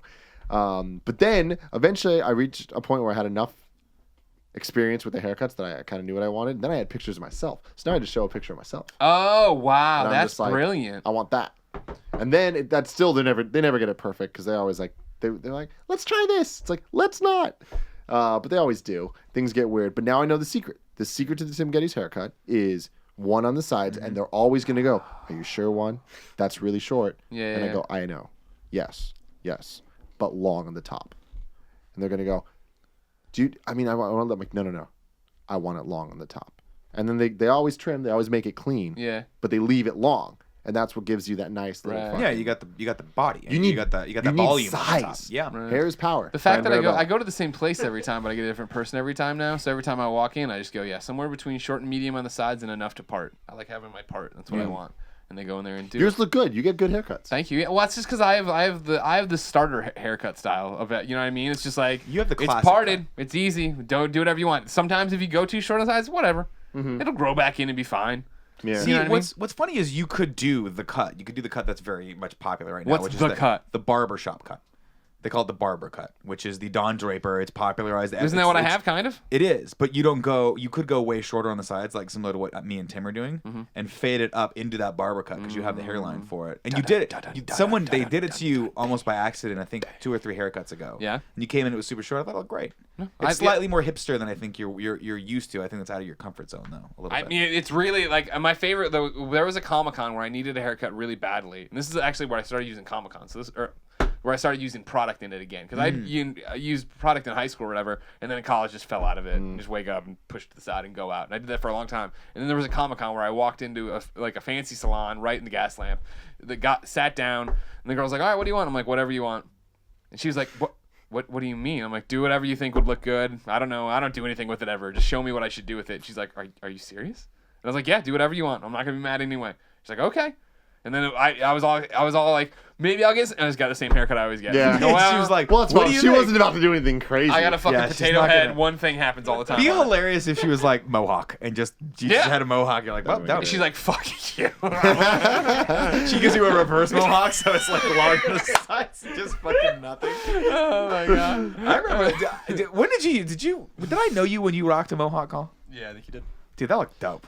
Thanks. I've seen- Yeah, my mohawk was awesome. It was My mohawk was really awesome. because you could do that too. You could go super short on the sides up to like almost like what you're doing right here, which is like almost the sort of I don't know The what, faux what hawk? do they call it? I don't know. It's just like the hairline, I guess. I don't know the technical term. It's like it's that cool Sorry. cut now that like Macklemore had. Now he's got the year cut. Like he's got the Justin T cut. Like he did at least in the last video. I haven't Well, seen him recently, but he The used to have the Macklemore's cut. has always where it was- been a little bit different because his is like skin bald. No, but not recently. Like recently, he's doing the part. Before, he used to do shaved on the sides and then slicked back, like the Brad Yeah. Pitt from Fury, which is also Yeah, awesome. but he's always had that, but it's always been a little bit. It's been not slicked directly back Just like kinda- Brad Pitt. It's always been kind Yeah, of like it's doing what falling his off a is bit doing. more. To the side. Yeah. Yeah, it's good. Get a I good like look, it. Kevin. See, what I like about the haircuts, we've talked about this a little bit before, but what you got to get into is you got to find someone that you're comfortable around, for one, and someone who will work with you and do what you got to do what Tim does. By the way, you're not the only person that does it. My wife does it all the time. When she wanted to cut her hair, what's called the blunt cut, which is like just blunt, short, like I guess it's a lob, a long bob, I guess what they call it. She brought in 5 or 6 pictures of celebrities that had it and was like, I want it to look exactly like this. Yeah. And then like cross-reference and was like, I'll cut a little bit here. Don't. Because sometimes I cut it too high in the back and all this shit. It was a whole rigmarole. She had to go back. It was a thing. So that's not bad to have a reference point. What I like about it is I go in there and I'm like, I kind of get the same haircut every time because there's not much you can do with my hair. So I keep it short. Keep it short and kind of slick. You've been back. changing it up though. A little bit. I'm trying This to is keep. I'm trying different to go now. short on the sides. And do You're like getting more of bigger a beard. fade going on. Trying to do a little more of a fade, just because I think the more it starts to go, the more I'm just like, let's crop it in, and then about 10 years from now, it'll just be shave it. Like you leave it a little long on top and the shave, and just like skin, and then beard, just beard to the point where I can just, when you're on the plane, your head starts to go down. You're like, no, I can't do that. I want to be able to rest my head on my beard. Okay, like a permanent neck brace there. Yeah, it'd be amazing. Jacob, tell me about your haircut, because we don't know you pre this haircut. Yeah. How long have you had this? Just today. No, just fuck got it you. today. No, that's why I made it my topic. Well, I got one in advance because I wanted it to like grow out to a little bit. I was like, because I don't like it when it's like freshly cut, and it didn't grow out properly. I was like, fuck, I'm gonna have to do something about this. I'm gonna be in a video seen by dozens of people. Yeah, I exactly. Have to look awesome. A couple hundred Because last people. time when you made the video for us, you were wearing like, a really cool ass beanie. That's a really funny. Right. That's a funny story. That I made that when I got back from India, and when I was in India, I had my hair grown out. But then I was checked into a hostel, and like the guy that ran it, he's like, "Hey, do you want to be in a Bollywood movie?" I was like, "Yeah, fuck yeah, I want to be in a Bollywood movie." And so he like hooked me up with his agent friend, and I showed up. I hopped in this tuk-tuk, and he just kind of drove me down to like this little studio in Mumbai. And I get out, and they're like, "Okay, so we're not making a movie. We're doing a men's hair loss commercial, so we're gonna have to shave your head." It's like, "Oh, okay." Well, I don't know how to get back to where I was, so I guess this is happening. So, and they're like, "Don't worry, we'll give you a great stylish haircut." It turned out like they like just were kind of like slowly shaved away my hair to like just like it was like patched. Make it look like it was growing my back. hair looked like a dog that had been run over by like a lawnmower. It was terrible. But eventually they just That got. is so graphic. I don't think it looked like that. It was pretty bad. No, I have pictures. I'll show it to you. It's bad. But yeah, like Give and them the camera, eventually, put 'em up. eventually they're just like, well, we're gonna give you the stylish haircut now. They just took like a beard trimmer and just like shaved my head with it. I was like, thanks guys, Yeah. that's good. But yeah, I made $50 to be in a men's hair loss commercial in India. Have you seen She the made commercial? $50. I haven't, but I'm sure more people have seen that than they'll see this. So I don't doubt it. So basically, you got paid $50 to shave your head. yeah. That's not bad. Well, it was the worst production. Well, I mean, like, there he process survived ever. for It like was 2 weeks hilarious. on that. So Like I showed up from it was like from 1 p.m. to 1 a.m. and it's just like the longest process you would have. fuck? It was seeing how I've never been part of a production process, but I'm sure it's not nearly this bad as like no, like it's- it you was would be terrible. surprised. A 12-hour day is not uncommon if you're shooting a commercial, but they usually don't start at 1 p.m. Yeah. and Well, go to 1 a.m. You usually want to start a little early in the morning. Indian time, man. yeah, Guess so. it's crazy. But yeah, that was funny. But yeah, that's why I had to At shave least you head. didn't have to dance. Yeah, well, I wanted to dance. That would have been funny. Yeah. Just be in like one of these crazy little music numbers, like hey. Bollywood films are so crazy. They're crazy, Nick dude. once directed a Bollywood Did you? I directed a Bollywood spoof, yeah, at IGN. We did the April Fool's awesome. Bollywood. Halo Bollywood. Halo Bollywood. The fact that you directed that makes it so much better You than can it see is. it now, can't you? You can see. Oh yeah, You're like, this all makes sense. and now. there's a behind the scenes video too. You should definitely watch it. It's Nick talking about making it. Hey, I didn't want to do that video so badly. I didn't Oh, want to do that. Friends in it too. Yeah, I know. You That's can why the see video- who wanted to make That's why behind the video scenes. happened. No, it made sense. We should have done something like that, but it was a poor man. It was a bad rollout of how all that stuff should have. That was our like attempt at having a sort of plan. Yeah. It didn't work out. It was well. pre-Tim Gettys, I get it. It was pre-Tim Gettys. Oh. Although to be fair, the video went on to do Oh, it did great. millions of views. Yeah. Good job. Largely because we got bungeed on top of it. But what I think you guys are missing with the haircut is the best part. Okay, you go to a stylist that's good looking. She leans you back in the chair, The and she massage. spends like 5-10 minutes just massaging your head. Right. And I'm not saying this is a sexual thing. It can be if you want it to be, if that's what you're into. But it's a relaxing thing, right? They don't talk to you during it. It's just warm waters on your head, and you're just cozy, and it's like being swaddled up in a man-sized baby blanket. None of this sounds good, man. And they're No, just the head massage sounds awesome. Because here's my No, problem. no. Like a big issue I have with haircuts is I don't know when to close my eyes. I don't know when to open it. Because they say, "Oh, close your eyes," but they don't say open your eyes. You know. I feel like you need a I've little almost bit more. nodded off in so many haircuts. I just need It's more awesome. direction and stuff. And like the idea of the closing my eyes and then massaging me, it's just like I feel I like I love might it. just eventually I just tell you, never wake up again. there was that one time I went and got a haircut, and it was when we were still at IGN. It was down at the original Palace Barbershop down there. And had a nice little woman doing my hair who didn't speak English well at all. And so she's just doing her thing, cutting up my hair. And at the end, she's like, all right. And, you know, I'm like, yeah, it looks great. Thank you. And she goes, do you want a massage? And I was like, but she said, like, do you want a massage? And I was like, what? And she's like, do you want a massage? And I was like, oh. And she did this. And I was like, oh, sure. If you're listening, she shook her hands back and forth. I was like, okay, sure. And I was all stressed out because of work and this, and probably kind of funny at the time, even though it wasn't kind of funny. And I'm like, I'm in my. You're lost in your head when you don't have to talk to anybody, which is great. But you're thinking of all the millions of things you have to do and da da da da. And she brought out this basically a belt sander, and because I thought she was gonna, because I've had like the stylist before who rubs your, you know, I'm like, and she brought out a belt sander, and I was like, okay, and like I leaned down in the chair a bit, and she just fucking put this thing on, and it was fucking saw God. I almost cried because it felt so good, and it was like after stressing out for so long in this thing, this motherfucker's on here, and it was like it hit the spot, you know, like my legs kicking, and I was like, yes. This is I buy this belt sander off of you and have Christine do this to me every day because it was heavenly. It was awesome. And I've never gotten it again. No, I've never seen that woman again. She got I'm not even fired. sure if she was really a fucking barber. No, yeah, she just showed You like to, next time you go to a Chinese restaurant, maybe don't ask for a haircut. That's but that's what I'm talking about. That's a good one. It's Yeah. it's that feeling of someone doing something for you. That's Sure. not, and it's different. Like you say, you know, you were going to bring that thing home for Christine to use, but it wouldn't be the same feeling, right? Because then you're putting out your significant other to come do this nice thing for you. Right. I'm not paying her. Right. Whereas you go and it's that person's job, and if you go to the right person, they have such respect for their craft that they're Yeah. going to do that extra little cool thing for you that you're like, oh man, this feels good. I'm being pampered. Someone is treating me well, and I'm not coercing my wife to give me a back rub for 5 seconds, and she does this thing. You give really good back rubs. I give great back rubs, which is like quid pro quo, D. What up? My wife has never listened to one episode of this podcast. She will not. Next time everybody sees her at one of the kind of funny things, they'll let her know. No, but that's the thing about with the haircuts is like I would love to find a stylist that I enjoy who does the rigmarole of washing my hair and massaging my head. But in reality, I know that I have a 10-minute gap between the next video, and there's a haircut place right there, and I get to go in, walk in, they don't talk to me, and I walk out. You know what I mean? Yeah, I mean, even the massage thing. It's on the like, way that's to the 5 it's on the 10 way to minutes. the PO box, which I like. Yeah. That's true. That is good. But that 5 to 10 minute massage is another 5 to 10 minutes that Kevin needs to wait for me to finish my haircut so we can go get Chipotle.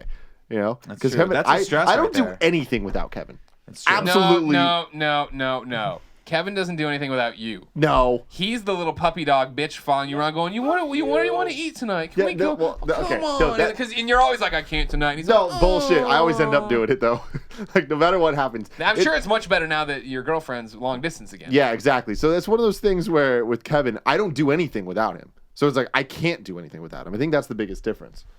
He wants to do things with me, but I can't do things without him. For those of you listening at home, Greg is currently slow jerking. And I'm not going slow enough, but I don't feel there's a way to do the slow jerk motion to let people know you're doing the slow jerk motion. I think you're nailing it, Greg. I'm looking But on the monitor. now that It I'm looks saying slow a jerk and lot I've derailed the conversation, of course. You're Well, slow so to bring jerking it back, so Kevin's There it haircut is. experience Whoa, you that I'll went- speak on went because fast. I've been a part of it for way, way too long. Sure. Years. Is the fact that Kevin's haircut stylist, I don't know what you would call her. Haircut lady. Tina. Technical. Her name is Tina. Lovely. She is a lovely woman, and she's been cutting Kevin's hair since he was like 9. And Kevin will not get his hair cut unless Tina cuts his damn hair. Yeah. And She's gonna retire soon. and Fuck. Kevin's never gonna get his hair cut again. Yeah. And he gets so he's like emotionally attached to this woman. Yeah, it's I like know. his second mother, and I like her so much better. It's just crazy. I remember as a kid when there was a big it was guilt when I wanted to go to my mom's stylist to get my hair cut over Wayne. You know what I mean? Because then like dad has to explain to Wayne. Like I'm sure nobody cared, obviously. It's like that Seinfeld episode. Exactly. At the time, it feels like a giant betrayal. And now that I have no allegiance to anyone, Yeah. I'm a haircut without borders out here. I can just go do whatever I want. I'll remind you that when I've told this story before, that when I from 5 to 18, I went to I get my hair cut on the island by a man named Sal, this Italian man who thought my name was Tommy. And like around 8 or 9 years old, we stopped correcting because my brother especially thought it was the funniest thing ever. So like I was like 16 years old just walking in there, and to this man I was Tommy. And it was like my dad was in on it, everyone was in on it. They're like, yeah, all right, fine, he's Tommy, good.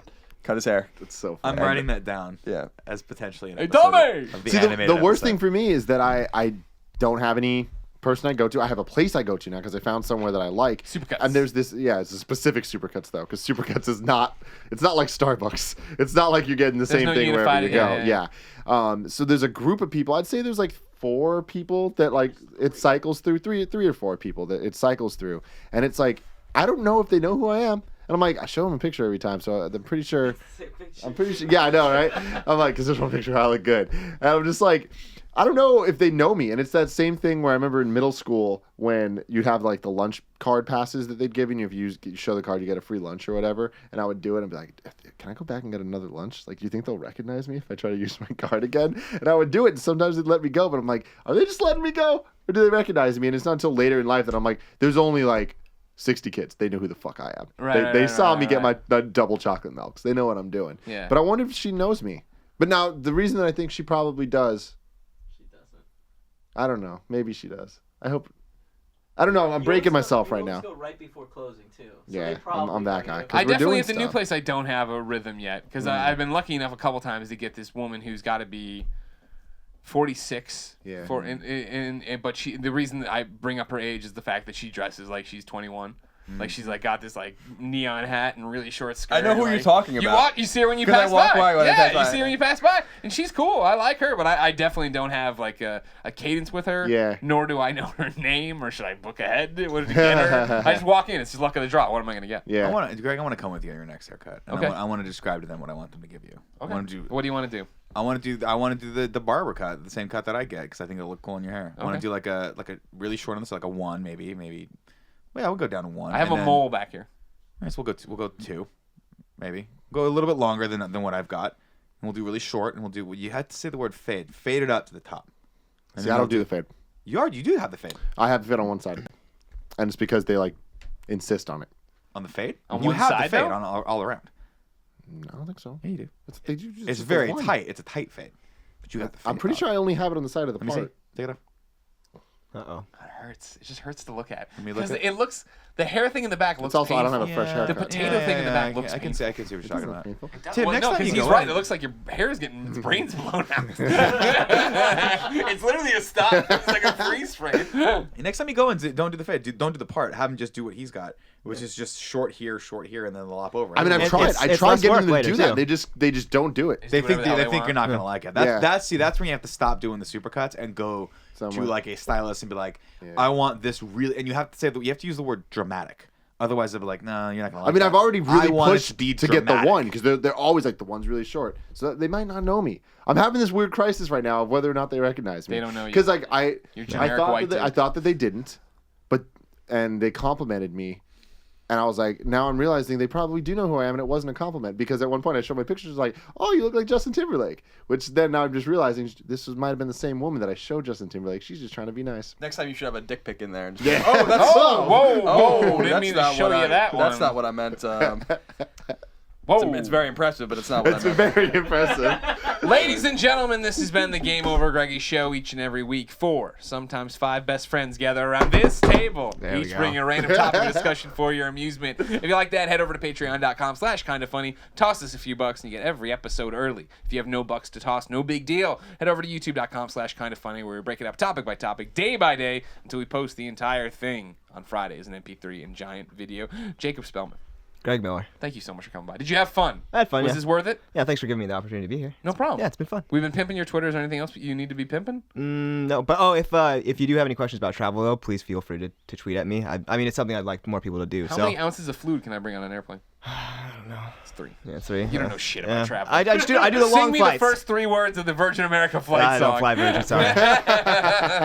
Ladies and gentlemen, until next time, it's been our pleasure to serve you.